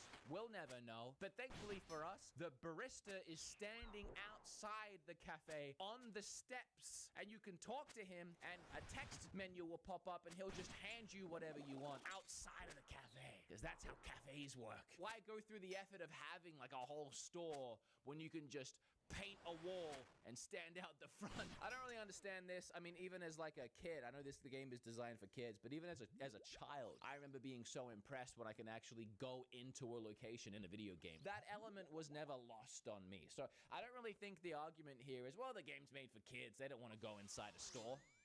No, I think they do. I think even like a 7-year-old would be bummed out by this, but what do I know? All right, let's talk about the windows. I kind of feel like I should do a better follow-up than this to a video that I made back in March that has, as of right now, almost 2 million views. Clearly my weird gripe with the windows actually resonated with a lot of people. I really thought it was just me. In fact, even recently there was a bunch of Giga leaks from the Pokemon Company, which seems to keep happening. All Game Freak's future Pokemon plans all the way to 2030 got leaked online, and included in that was a little tidbit from 2023 where the game was actually fully modeled.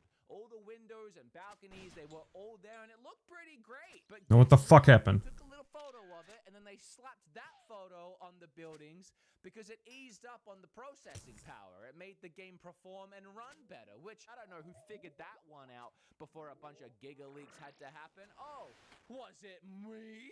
I went into it in my video, but with Scarlet and Violet and Sword and Shield having these purposely designed decent looking buildings, I guess you could say, but they weren't JPEGs. Like, they've never utilized this way of game design before, so why now? And I will say, for the most part, it has worked. I mean, in the 6 hours that I've played on my Switch 2, the game's been 60 frames 4K essentially the whole time. I mean, it's actually running and looking pretty nice. And with all of those edges really clean, and the HDR popping, and the vibrancy, and the colors, I gotta be honest, this is the best looking Pokemon game that Game Freak have ever designed. I want to stress Game Freak. I'm not talking about like Pokemon Snap, which was another team. I mean Game Freak. They really have done their best work here, and I do have to appreciate it. I mean, the whole picture does come together quite pretty, as long as you just keep moving and you don't stare at it for too long. Like, look, guys, each one of these 4 people are standing in the exact same default model way. They all have the same model.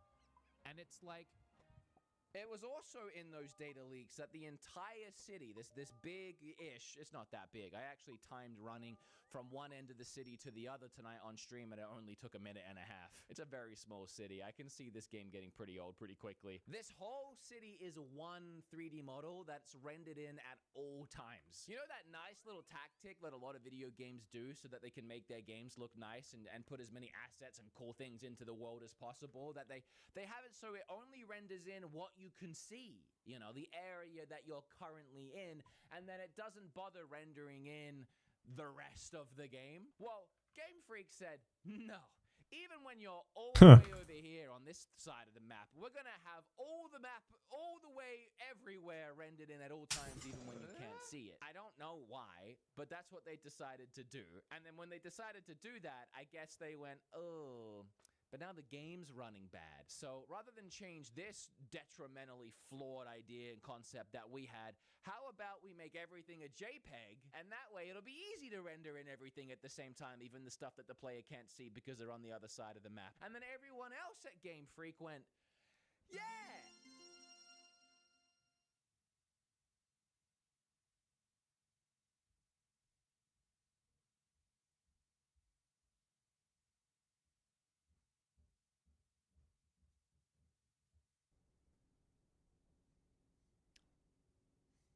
I'm not even kidding. And it's gonna sound like I'm beating a dead horse. I actually freaked out for a second, and I was like, oh my god, the game's on. And I was trying to figure out how to unmute the game. And then I had a moment where I realized there's no voice acting. It is just dead silent right now. I honestly thought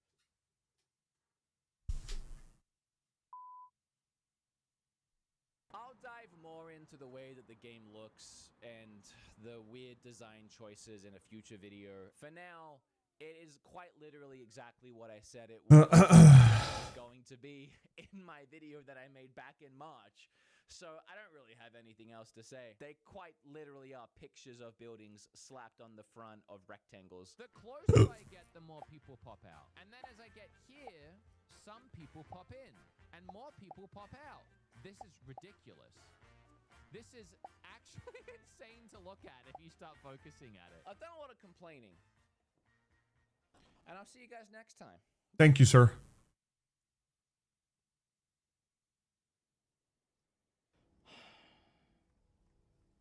I have to talk about this. Alright, what's going on, guys? So I've been playing Pokemon Legends ZA for the past few days. The Switch 2 version, playing it in 4K, and Pokemon games. This is in 4K? Wow. Are always a highlight of my year as a sort of relaxation. Because I grew up on Pokemon, I've been playing all the Pokemon games for the last 20 years, probably longer to be honest. And Yeah, I always I did too. enjoy them for the most part. Pokemon has always been a very big part of my life. Whether that be the trading cards, Pokemon Go, spin-off games, I consume all of it. And I was very excited. See, like, I was really into Pokemon in elementary school, and then if you still liked Pokemon in my middle school, you were gay, so I couldn't like Pokemon anymore. And then there was a girl in high school that liked Pokemon, and so I played Pokemon with her. That didn't go anywhere, by the way. It's a longer story, but the ending is not the good ending. But yes, that did happen. And so I'm trying to think if there's never does. It never does. And so unironically friend zoned. But this girl, like, so me and my friend Bobby both like this girl, and me and Bobby went back. Like, we have been boys now at this point for like 3 or 4 years, and we played Halo together every night together. And so, like, we were real close. Like, I've been over at his house, he'd been over at my house. Like, you know, that's my boy. And we both liked this girl, and so we would take turns sitting next to her in our movie making class, bro. Like, and I'd be like, bro, you've been sitting next to her for the last 2 days. That's not fair.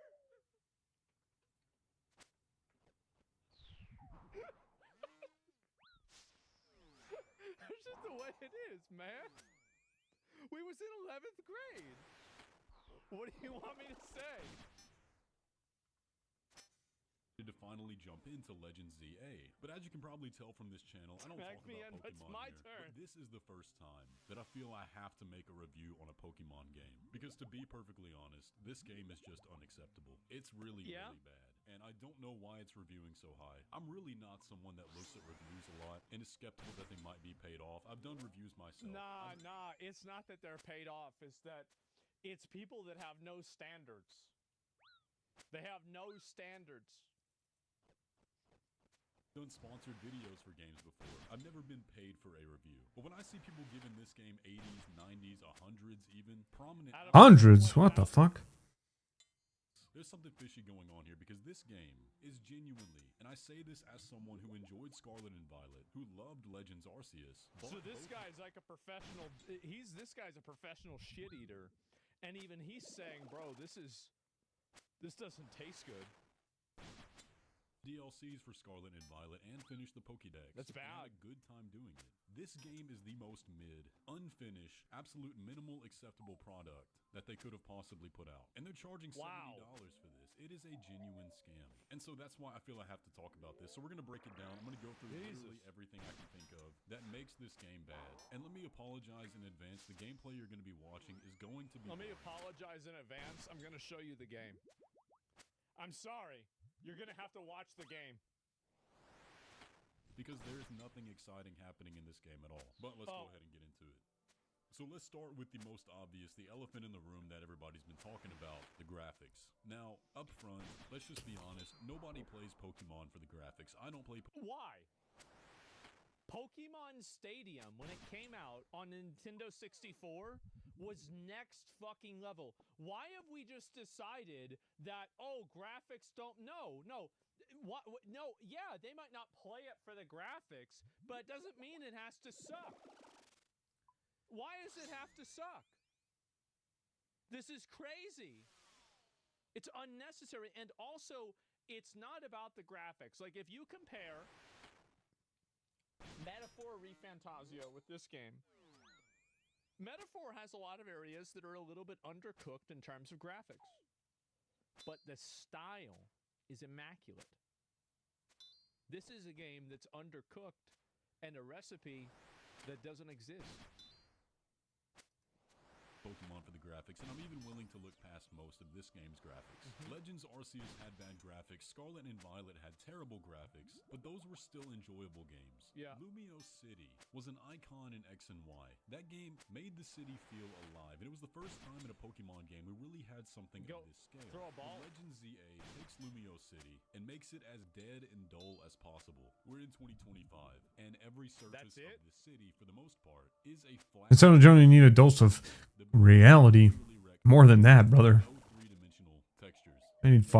They need, I don't know what the fuck they need. Can you jump? Can you not even The jump? buildings are literally rectangles. You can jump in this game, right?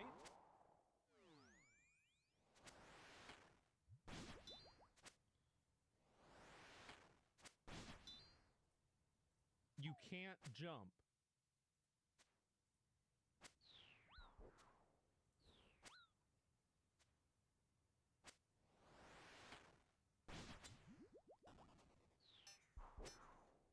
With no three-dimensional textures. Occasionally, you may have an awning over a doorway, or railing on the roof, or scaffolding that's meant to be something you can climb on. But that's it. The whole game looks like it has yet to load in fully. Now, even on Switch 1, this game does run way better than Legends Arceus, and even Scarlet and Violet, and people are giving it credit for that, but I genuinely think How's it run on the Game Boy Advance? the reason for that is because there's nothing to load in. You're really not putting that Yeah, it runs really well because there's nothing to run. much stress on the console with how simple everything is. And you know the potential's there because Game Freak is currently working on another game called Beast of Reincarnation, and I'll let you make the comparison on that Okay. one. It's the same So let me get this company. straight. They're This is the same company that made This is, guys, at a certain point, you've got to, you've really got to, this is unacceptable. They're accepting and they're allowing this to happen. There's no reason it has to be like this. No reason at all. This is unacceptable. Nobody if I go and I look at the Pokemon section at the end of this video and it's full of a bunch of girls having fun, I'm gonna lose my fucking mind. probably using a lot of the same Look at resources that. to make both these games. And, well, you can see the difference for yourself. But graphics are really just the tip of the iceberg with this game. From a gameplay so perspective, fucking mad. Legend ZA is a downgrade from Legend Arceus in every single way. Instead of exploring a wide open world where Pokemon live naturally, you explore Lumio City, where Pokemon coexist alongside humans, except not really. There are designated wild zones throughout the world, sectioned off by these giant, ugly neon green lights that don't fit the setting at all. And these wild zones may have 4 or 5 types of Pokemon in it, and they might be one block of the city at Holy most. There is fuck. no exploration to be had. You can see the entire zone on screen at a single time, and the Pokemon are just naturally sectioned off within the area. It may take you 5 minutes max to clear out each species in that zone. Now, where the Pokemon were That's it. That's the whole. legitimate threats in Legends Arceus, there is no sense of danger in this game, unless you're at low level. Well, what and about like a purposefully Charizard or something? Because like that's just like a. That's a. What about like a? go try to catch Like a level I watched. I'm just gonna say it. I watched the girl. I'm not gonna say which one. I watched a girl play this fucking game and get excited about catching level 34 Magikarp. Yay.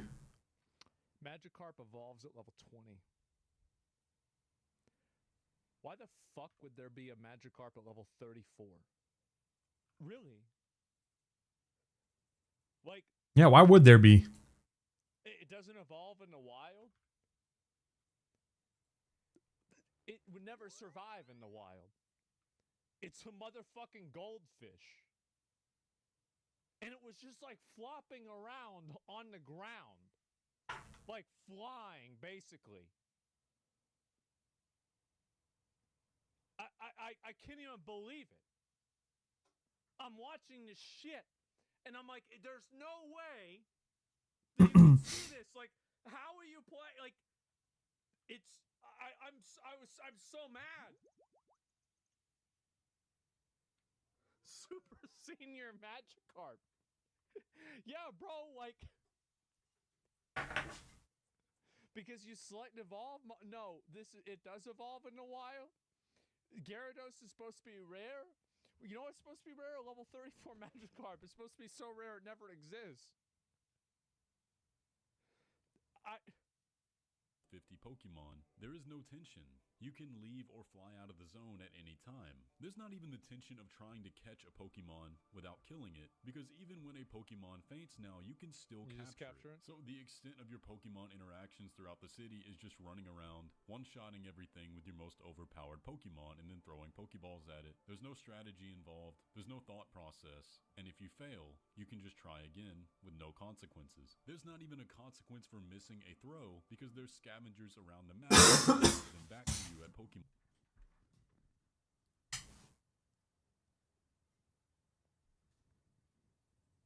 Okay. This is the saddest fucking thing I've ever seen in my life. Maybe this is the reason why girls like it. They can't play FPS. They can't aim. And so they get they miss and they get it given back to them. Maybe that's the reason. I think that could be it. Pokemon centers. It is entirely brainless, boring, and uninspired. Now, where the game tries to innovate the most, Y'all ever play Pal World and you miss a throw with a legendary ball? It feels like you just kicked yourself in the dick, bro. Like it feels like you should slap yourself in the face for doing that. Like you feel stupid for doing that. You feel like, bro, like I'm actually a fucking that hurts. Battles, and it kind of ditches the turn-based system for a new cooldown-based system where all the moves are on a timer. Your Pokemon is a great idea. I wonder where they got that from. Confined to one space, and it's kind of a real-time battle. And this is where I saw a lot of the reviewers hyping it up, saying that these battles are so much fun, but when you actually get down to it, you just kind of end up button mashing whatever move is not on cooldown. Yeah. Of course, you have your type advantages and stuff to consider, but there's no consequence for using a move that isn't very effective because the move that you want to use is on cooldown, and it's not like you're wasting a turn or anything. You can just use it for extra chip damage in the meantime while you wait for your better move to come along. Now, as someone who's like no strategy at all. Was not like turn-based combat outside of Pokemon and played a lot of competitive Pokemon in the past, this takes all the fun out of it. You're not really positionally aware of attacks because you're not controlling your Pokemon. You're still controlling your player in this time, so there's no dodging, there's no quick reactions having to occur. It's just button mashing, and the only thing you consider is type advantage. There is no strategy, kind of like catching Pokemon, it's just brainless, and if you fail, there's no consequence. You just start over, and you can leave at any time. You can even run from battles in this game, which... What? That was like one of the core things, is you can't run from a trainer battle. Ever since the first Pokemon game was established in this world, you never do. Yes! So I would very much rather go back to the turn-based system in the mainline games. Even what Legends Arceus had was way better. I don't even think turn-based is the future. Like, I mean, maybe it is. I mean, it was with Baldur's Gate 3, it was with Expedition 33. Maybe some sort of augmented version of turn-based, maybe like the Final Fantasy VII remake. I don't know. But, like, I know not this. I tell you one thing, not this. This is just not fun to me at all. And I know people say with every single generation of Pokemon games, why don't they just revolutionize the combat? Why don't they just revolutionize something? I mean, isn't that really the question? Because, like, I mean, the graphics suck. The gameplay loop sucks. The combat sucks. I don't know about the progression, if that sucks or not. Seems like the strategizing sucks. Like, I mean, really, what are we doing here? Head here and just say, because it always worked fine. The turn-based system in Pokemon is genuinely good. The strategy Maybe more tariffs will motivate them. I don't know what we have. Something's got to happen. Do in the old Pokemon games is genuinely fun. You know, having to strategize your way through the Elite Four in Soul Silver and Heart Gold, having to take notes on what works and what doesn't work when fighting Cynthia and Diamond, Pearl, and Platinum, that's fun to me. I was that kid back in the original Gold and Silver that if a move did not do damage, I replaced it with something that did. I did not. I would just keep using it over and over and over until I killed them anyway. And if I lost, I would just simply go again until I got lucky and their attacks missed and my attacks hit, and then I would still win. I would sit and beat my head against the wall until I beat it, and I would win. And played more Pokemon games over the years, I learned the strategies that could be accomplished in the turn-based system, and I really don't think that's what should be changed to make good Pokemon games. Well, let's talk about something that could be changed. Scyther, wow. Like everything else in Legends ZA, the story is incredibly boring and feels like I would have never guessed. That's crazy. What? By ChatGPT. The dialogue even follows a lot of the same patterns that ChatGPT Look at this. does, so I am kind of inclined to think they used it here. Now, when the game keeps you on It's rails, not true. If they had used ChatGPT, it probably would have been better. the first several hours of it, and it's just flat cutscenes with dialogue boxes back and forth, and there's no soul to any of the writing. Is there actual? Is it voice acted?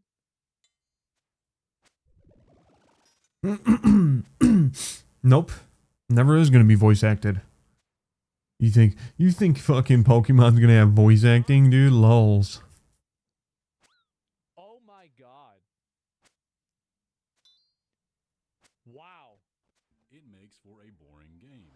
Even Scarlet and Violet had some emotional beats to it, and the story was at least enjoyable. Legends Arceus had a good story, with interesting characters and side quests, and the old Pokemon games had fantastic stories. This game has nothing going on. I want you to keep in mind that random knockoff Chinese gacha games do this better than one of the most prolific, most well-known franchises in video game history. Okay? There's Rogue Mega Evolution happening, I guess, and Zygarde is somehow involved. That's it, that's all you know, that's all that happens. Supposedly the city is in peril, but you see absolutely no signs of that when you're actually in the city. Because again, nothing is happening. There's nothing going on in this game at any time. Legends Arceus had the storms going on in the world that were very hard to navigate, had rare items. It also had things like mass outbreaks, alpha Pokemon that were dangerous, but could be a big asset to your team if you catch. There is nothing happening in this game at any time unless it's a specific quest step. There aren't even interesting side quests to go on because they're all one small step, like show this person a Heracross. For the game world that's supposed to... That's kind of funny, dude. Show him the Pokemon, dude. Alright, here you go, buddy. What the How do you do this? How is it this bad? I don't understand. Be a city of commingling between people and Pokemon. The Pokemon have no effect on the world at all. For example, you see somebody walking down the street with their... Well, you don't see them walking down the street. They're standing in place with a Metagross. Does anybody move? Example. That would be a pretty big deal in the real Pokemon world. Like somebody having a Garchomp inside a store would, if they were taking the world seriously, have some kind of consequence. Like some of the characters in this game have text bubbles that say something like, "Oh, I wish we didn't have Pokemon around the city like this because they're just causing trouble." But you never see any Pokemon causing trouble. They just stand there lifelessly like statues that you can't interact with and don't interact with any of the people. Oh my God. Game Freak has entirely lost what people enjoy the Pokemon games for. They enjoy it for the Pokemon. And when the Pokemon are just statues with no personality, even in battle, it makes the game... So they're like homeless people? About them. And yeah, every once in a while there's a problem, but for the most part, they're just standing around doing nothing until they get captured. Are homeless people Pokemon? Guys. Guys, I think I might be onto something. Suck. I mean, you look at games like Pokemon Coliseum and Pokemon XD from 2003, and there's infinitely more personality and expression look to at the this. Pokemon in battles and around the world than what Well, we have look at Ninetales. It's got 9 tails and each one's moving. You've got this one that's like, geez, I'm getting attacked. in 2025. It is sad. I mean, look at this Krokorok right here. This does not make me feel like I'm in the world of Pokemon whatsoever. But I think you guys get the point now, man. As a longtime Pokemon fan who loves the games, Game Freak has got to go. Give it to somebody else. This is not even... This is Game Flop. It's not Game Freak. This is insane, man. Really? Like, I don't know how this happened. So bad. They very clearly do not care about putting out a good product or representing the Pokemon franchise in a good way at all. And what sucks the most they don't even about it is that everybody knows how high the potential is for a Pokemon video game. If they would just hand the IP over to some other developers that genuinely want to make a Pokemon game and care about the franchise and the universe, Nintendo don't give no fucks. the most popular franchise on Earth. So you just run around and they're just standing there. And you're just like, all right, got you. Okay, got you. All right. Like, all right, okay. Oh, there's one. Okay, got him. All right, put him in the box. Oh, wow. Oh, this is an elite one. Okay. All right, you go in the box. Okay. Oh, wow. Look. Oh, it's a Pidgey. Okay, okay, you go in the box. It's just...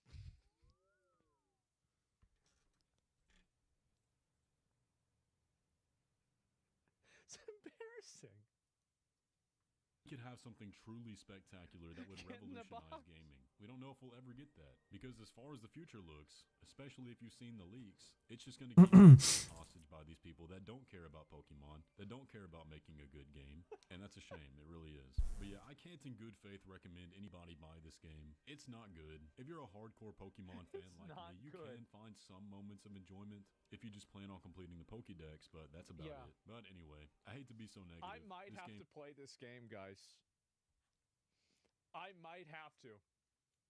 At this point, Do it. I might have to play this game because I think that my female audience has gotten all the way up to like 97%, right? So that means 3% of the people that are watching are girls. We got to get those numbers down, okay? And so, we got to get back up to that 99% golden ratio of, the remaining 1% is actually just kids that probably are using their mom's account, right? And so we've really got to, why so many girls? Yeah, way too many of them. We might have to play this. It's just genuinely bad. This is insane. I didn't okay, so...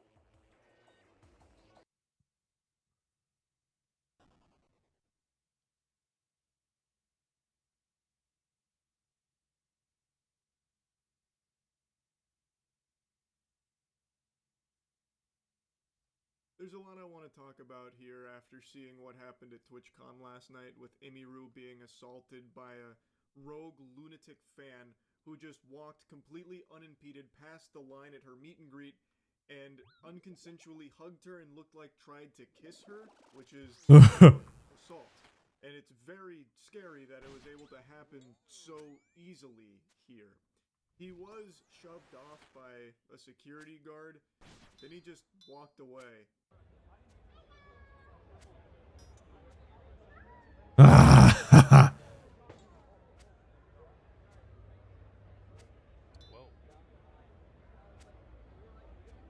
That's crazy. Holy shit, what the fuck was that? I love you.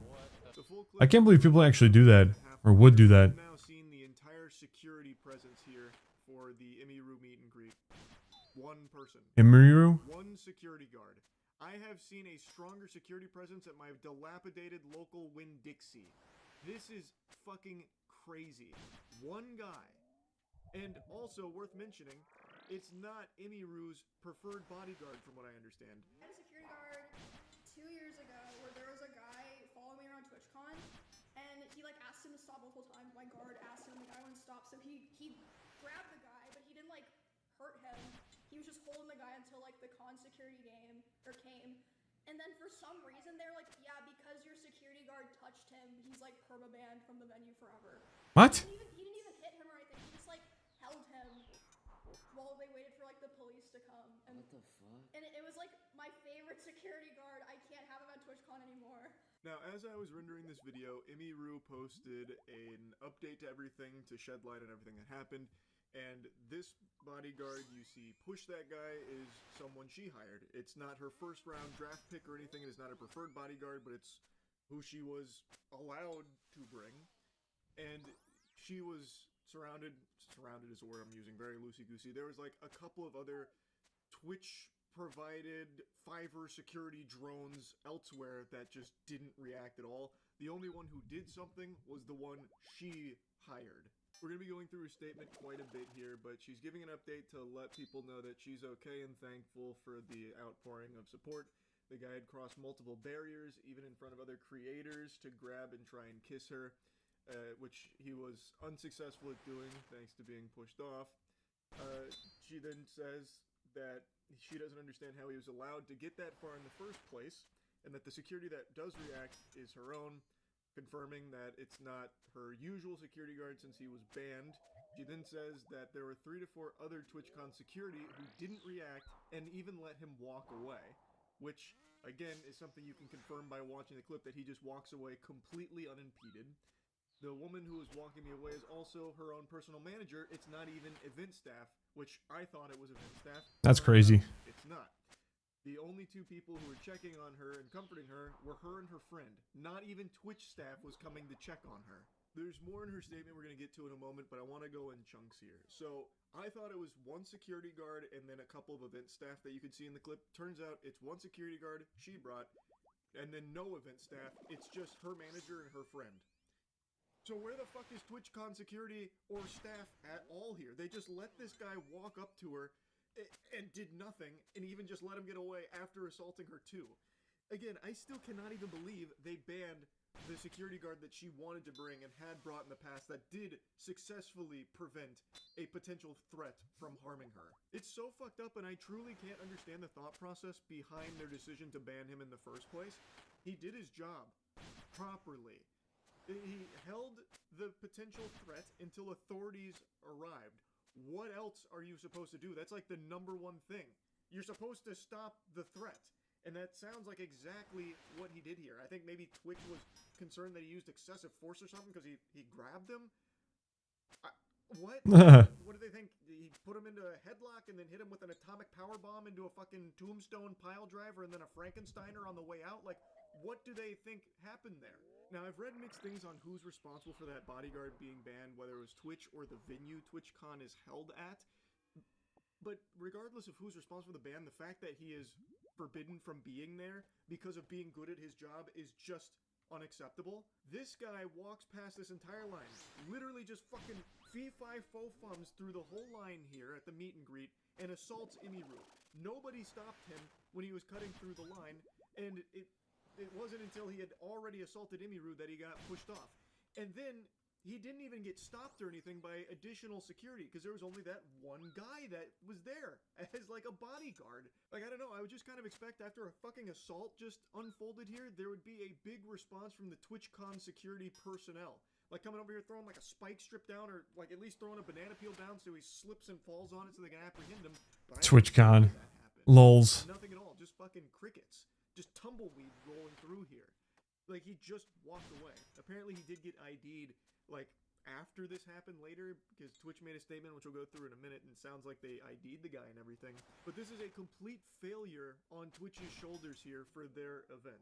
They banned her preferred bodyguard, whom has previously demonstrated the ability to stop something like this from happening, and instead supplied non-existent TwitchCon security around her meet and greet, and forced her to hire a different bodyguard, one that wasn't nearly as efficient as the one that she typically uses and wanted to have present here to protect her. And just stew on this for a moment, because when you break it down, TwitchCon security literally did nothing. Not only did they not stop the guy before he assaulted Emiru, again, it could have even been a murder or something if he had like a weapon or something. He was not stopped despite plenty of, ample opportunity for them to intervene. Not only did they not stop him, after it happened, they didn't even pursue him. The only one who acted at all, that one security guard, was not a TwitchCon security guard. It was someone Emiru hired, a bodyguard she hired. That was the only person that acted at all. And the only people that checked on Emiru were her team. No one on the TwitchCon event side of things, apparently, according to Emiru. So that means, at TwitchCon, the security didn't do anything at all, nor did the event staff do anything to even check on her after this happened. Holy shit. That is inexcusable. I've talked about events and stuff in the past. I've never been to TwitchCon. I have no plans of ever going to TwitchCon or anything even remotely similar to it. And I've always expressed, A, I don't think I'd have fun, and B, I'm always worried about events like that, like legitimate safety concerns. Ever since the Christina Grimmie tragedy, where she was murdered at a meet and greet, What the fuck? Huge hesitation with this kind of thing. Because you never really know who's there and what security looks like. I know prior to TwitchCon, apparently there was a big emphasis on Twitch's side of beefing up their security. I'm not seeing that at all. The proof is not in the pudding here from what I'm seeing. It's extremely concerning that this creep was able to just walk up slowly, mind you. It's not like he charged the stage or something, with a fucking 4-second 40 where they couldn't respond in time. He slowly, calmly walked past everyone. Security, event staff, no one stopped him at all. Like, shit, I got stopped more often trying to go to a lacrosse party in college. Like, they were more vigilant about stopping people from getting into a fucking party, let alone, like, the actual safety of the guests here at this event. It is just crazy to me because this guy could have had a weapon. He absolutely could have had a weapon. Like, it is just dangerous. It is dangerous, and it's a complete failure on Twitch's part here. Now, like I said, they did make a statement about this. The safety and security of all those attending TwitchCon is our highest priority. The behavior displayed by the individual involved in the incident yesterday involving a high-profile streamer was completely unacceptable and deeply upsetting. In line with existing TwitchCon security protocols, law enforcement and event security were on site and responded to the incident. When? In 7 business days? Like, where were they? Because, again, in the longer clip, it's like 2.5 minutes, and he just walks away. Like, you can see him leaving, and maybe I missed it, but I didn't see anyone stopping him at any point. We immediately blocked this individual from returning to the TwitchCon premises, and they are banned indefinitely from Twitch, both online and in-person events. We're coordinating with the impacted creators team, and per our standard protocols, continue to cooperate with any law enforcement investigations. We've increased security at the meet and greet attendee check-in point, and we'll have additional security personnel surrounding participating streamers. If you've RSVP'd for a meet and greet, please note that we are unable to accommodate +1s for the remainder of the event. Twitch has zero tolerance for harassment or acts that inhibit the safety and security of our community.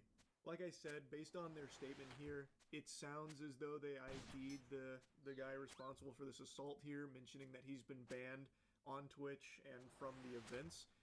It sounds like there's also going to be additional follow-ups, I believe. That's how it read to me. Now, as a result of the assault that Emiru experienced at their event, they are going to be having a stronger security presence at further meet and greets that are scheduled. The question begs to be asked, why wasn't that an emphasis beforehand? You're saying that safety was like your top priority, yet it's very clear, very evident in this clip that there's not a lot of security there. So what are you doing about, like, safety? Like, what I don't understand. If safety's such a high priority, where's security? Why, I don't know why it's so lackluster then if it's such a high priority. And again, this is like a huge streamer. Emiru is like one of the biggest streamers. What does security look like for streamers that aren't her size? I genuinely have no idea. It's a legitimate question I'm asking because, again, Emiru is like one of the biggest streamers, and TwitchCon didn't have like any adequate security presence at her meet and greet. What does it look like for a smaller streamer doing a meet and greet? Did they provide anything at all to them? And also, what they do provide is basically anyway, nothing. The security didn't act at all here. So now let's go back to Emiru's statement, because she says something very interesting here about Twitch's statement. In Twitch's statement, they said that the guy was immediately caught and detained. Sorry, but that is a blatant lie. He was allowed to walk away from my meet and greet, and I didn't hear he was caught until hours after he attacked me, and it felt like this only happened because of my manager pressing for it, not because TwitchCon staff present thought it was a big deal. She mentions there's more she wants to talk about on it, but will save it for stream. She then goes on to thank people for the support and confirms that this will be her last TwitchCon, which I think is completely understandable. I think other creators should seriously consider not attending in the future. I did not feel Damn. or protected, even bringing my own security and staff. I can't imagine how creators without those Damn. feel. So according to Imiru's statement here, she believes that the guy wasn't like immediately caught and ID'd by TwitchCon staff or anything like that. And in fact, it wasn't until her manager pressed them for action that they did anything at all. That's unhinged. They didn't want to, you know, jump into action after a fucking assault just took place. I just don't get it. That's completely unhinged.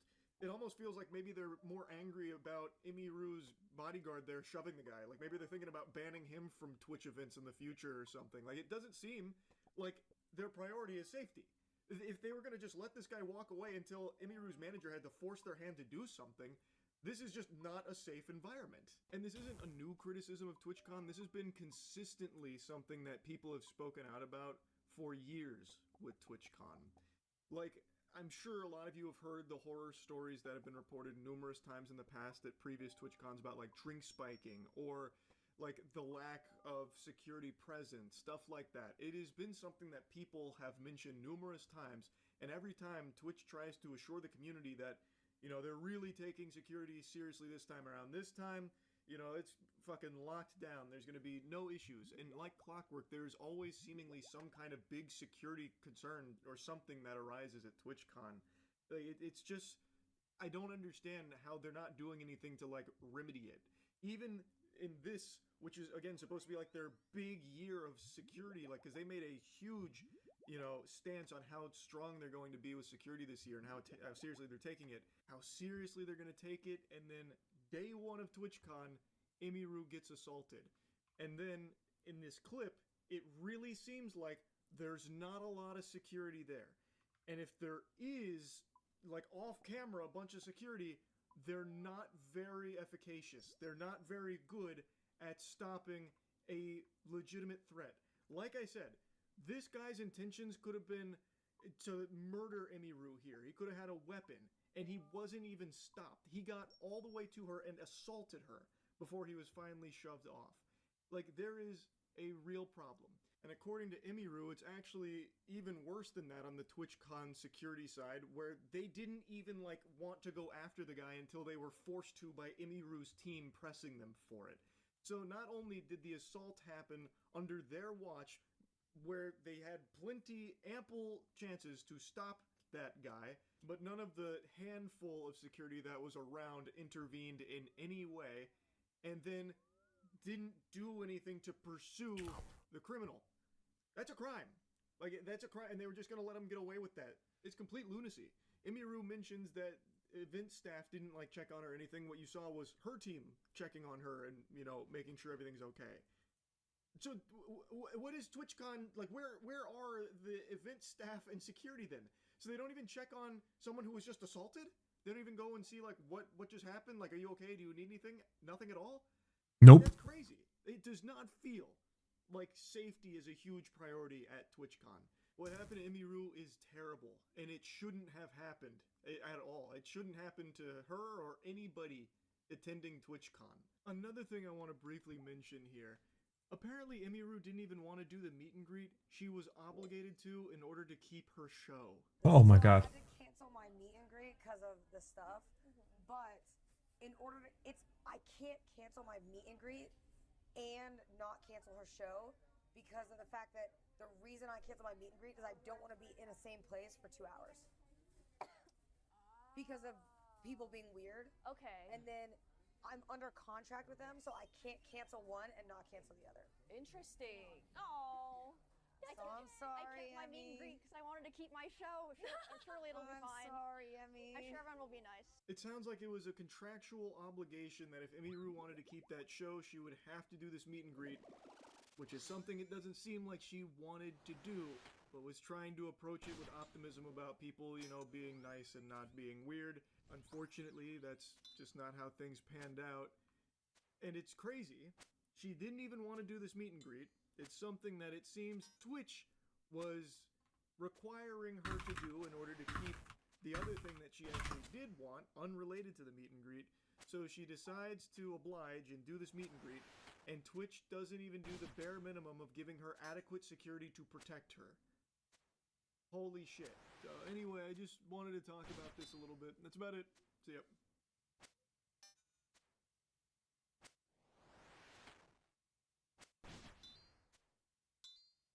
It's rare that I can't yap up a wacky intro, but learning about this menace has left me stunned.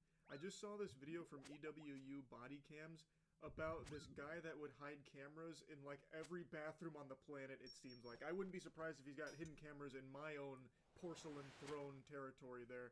Like he's infiltrated my domain and is filming me. I'm calling because we just received an anonymous tip that someone has a camera in our employee bathroom and is uploading videos online. You still haven't raised my charges. What's our charges? You're not supposed to be judgmental to anybody's crimes, by the way. What the hell is even that? You're not supposed to be Nah. judgmental of crimes?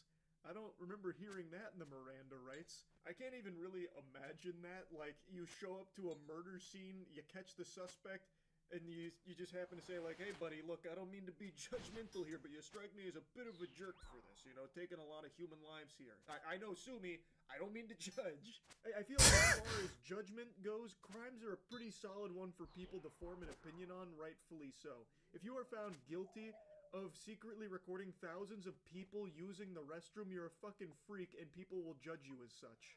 On July 19th, 2022, the police in Ann Arbor, Michigan responded to the Briarwood shopping mall after receiving this unusual call about video footage of your bathroom being uploaded online. Horrifically, the resulting investigation into a tech-savvy peeping Tom would spread throughout the city of Ann Arbor. The final number of cameras and victims is enough to make your skin crawl. It's not exaggerating either. It actually did, by the end of this investigation, have my fucking jaw on the floor with how many cameras and how many videos and how all over the place it was. There was It's sad, yeah. Michigan that was spared his peeping. Like, this guy is like the supervillain of shitters. There was nowhere safe, no porcelain throne left unsullied by his eyes. His near omniscient eyes. He dedicated his whole life, put his soul into his craft of spying on every bathroom in Michigan. He was literally like the architect from the Matrix. This morning it was my boss who took the phone call. I don't know what time it was this morning from a restricted number. He was like, it's a restricted website, you're not gonna find it, but I just wanted to let you know. The responding officer headed to the bathroom to take a look for herself. Notably, the bathroom was usually reserved for employees. Like sideways, yeah, on that shelf. But, I mean, I don't know how. I know it can be tiny. Police would learn soon enough that the employees at Altered State were not the only ones to have their privacy violated. In an unanticipated shocker, the police would find over 200 hidden camera videos from no less than 7 different bathrooms throughout the city over the next month and a half. So this was the first domino to fall here that led them down this crazy trail. They found so many cameras and videos from this guy. It was like actually hunting Riddler trophies in the Arkham series. It was crazy. He violated so many people's privacy, spied on so many people, and it turns out this is only the tip of the iceberg because he actually has a previous case very similar to this and had in his possession 7,000 videos of unclothed or partially clothed individuals that 7,000, huh? without their consent. 7,000. That's more than like all of Markiplier's uploads since he started YouTube. That is an unbelievable amount. And that was in the course of 5 years from 2010 to 2015. We'll What get to that the here in a fuck? little bit, but this guy's entire life has been dedicated to violating people's privacy. All were filmed without consent between January and July 2022. Horrifically, this included illegal images of children. Aww. Gravity didn't stop there. When searching the offender's laptop, the police found he had engaged with online adult websites, where images and personal information of unknown victims were distributed. Police suspected the culprit intended to participate in such exchanges after they found additional images. That's what's gonna fuck him right there, is the kid shit. You know, don't get me wrong, the fucking other fucking shit's fucked up, but the things that's gonna really nail him in the coffin is gonna be the kid shit. That's gonna fuck him in the ass. Distributing personal information of the people that he would identify through these hidden cameras. So, from the sound of things, he would broadcast this onto restricted websites, and additionally, he also had illegal images of children. This guy is legitimate evil. Even though the anonymous caller believed the video he saw was a live stream, he could have been mistaken.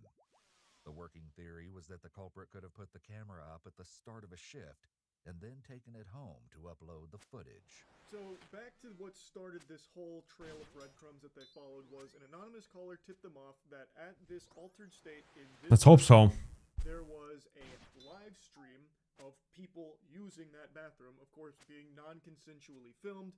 And so officer went to the scene, they searched high and low for a camera, but they couldn't find it, but they did see that a lot had been like adjusted and moved around. So it's not that they completely disregarded this as just some kind of like phony baloney nonsense. It's one of those things where they started speculating, well, maybe it wasn't a live stream, maybe they had taken the camera home and uploaded the footage to those sites, and the caller was just mistaken thinking that it was live. Something else the anonymous caller said prevented the current lack of evidence from stonewalling the investigation. The man fitting the caller's description was 36-year-old Eric Deshaun Morton. This was not his first run-in with police. But everyone said he was going to the bathroom a lot last night, and they thought that he just like was trying to not work. It seemed likely that Eric was up to something far more. Yeah, he didn't like to work because he was adjusting the fucking camera. Jacking. This disgusting asshole has an entire history of doing shit like this. The anonymous caller was telling them about someone that could have been behind it, and the person they described fit this description. So they looked into him a bit. They were talking about how the previous night he was going to the bathroom a lot. I guess he drank way too much soda, so he just had the big-time pee-pee, a lot of urine in his bladder. But they speculated, like, this is probably when he was setting up the camera or tending to the camera. Makes sense. Especially when the manager added that he made a habit of using the ladies' restroom rather than the men's room. Oh, when he yeah. was previously asked about this, Eric made the excuse that he used the ladies' room because it was stocked with gloves, which he said he liked to wear while he worked. A bulletproof defense right there. It's watertight. Man rolled a 20 on the charisma check. That was impressive. So he had a habit of using the ladies' room, and his reason for it was, well, they have gloves there. I like gloves. Checkmate. Damn, his story checks out. This guy's good. After learning that Eric's son was present, the officers decided to uncuff him. They escorted his son outside to play and brought out some snacks to keep the child occupied while the search progressed. A pin camera containing a micro SD card was connected via USB. When going through one of the bedrooms, they found a small black bag containing more hidden cameras, some of which were like the pen camera found in the living room. Computer forensics experts discovered his stash of more than 200 secretly recorded videos of people using the bathroom. That's fucked up. Surprisingly, the authorities didn't necessarily buy the excuse he used for the ladies' room being the really nice gloves that they have stocked in there. So they ended up getting a search warrant. They then arrived at his abode. He mentioned his son was there, so they brought his son outside to play while they searched the house. While searching, they found tons of hidden cameras. They even found a pin camera that was actively plugged into a computer. So you had all these like Mission Impossible doodads and gadgets, all of which used for surveillance, hidden surveillance. And they confiscated some packages and a lot of this for evidence. And then eventually the forensics experts found his stash, which was 200 videos of people using the bathroom. Which, you know, maybe there's a perfectly valid explanation. Maybe he was just checking to make sure they weren't doing back-to-front wiping, because, you know, that in and of itself is a sin. Maybe he was just looking up... Back-to-front wiping? Ensuring proper wiping technique, you know. Maybe there's a perfectly justifiable excuse... Or accomplices, who knows? You never know. Authorities got an arrest warrant. They went to his other job at a hotel and arrested him there, which... surprisingly, was not his first run-in with the authorities. In fact, in 2015, he was arrested for very similar things. He'd previously been arrested back in 2015, coincidentally by some of the same officers. In May 2015, Eric was arrested after a woman caught him filming her through a peephole while she used a porta potty. What the fuck? Investigation revealed more of Eric's disturbing behavior. He tried to film a stranger through a porta potty peephole. I didn't even know porta potties had peepholes. I'm assuming he custom built that himself. Fucking threw a glory hole in there. And people. Or maybe he like built his own like sound stage that looked like a porta potty so he could film people. I don't know. It's fucking crazy though. The lunacy knows no bounds. And he would actually proudly post about shit on Twitter too. So like they bring up tweets here. Like the first one they show about him cleaning out his phone, and then he has the gall to say "in Jesus' name." In 2022, Eric was confronted. Oh boy, these people are fucking crazy. People are crazy. All right, I'm gonna get offline. I know that my kids are gonna be fucking waking up soon. Hopefully they're gonna be fine, not fucked up. I'm gonna get off. You have a wonderful night. Thanks for being here, Blackie. Thanks for chilling with me. Appreciate you, man.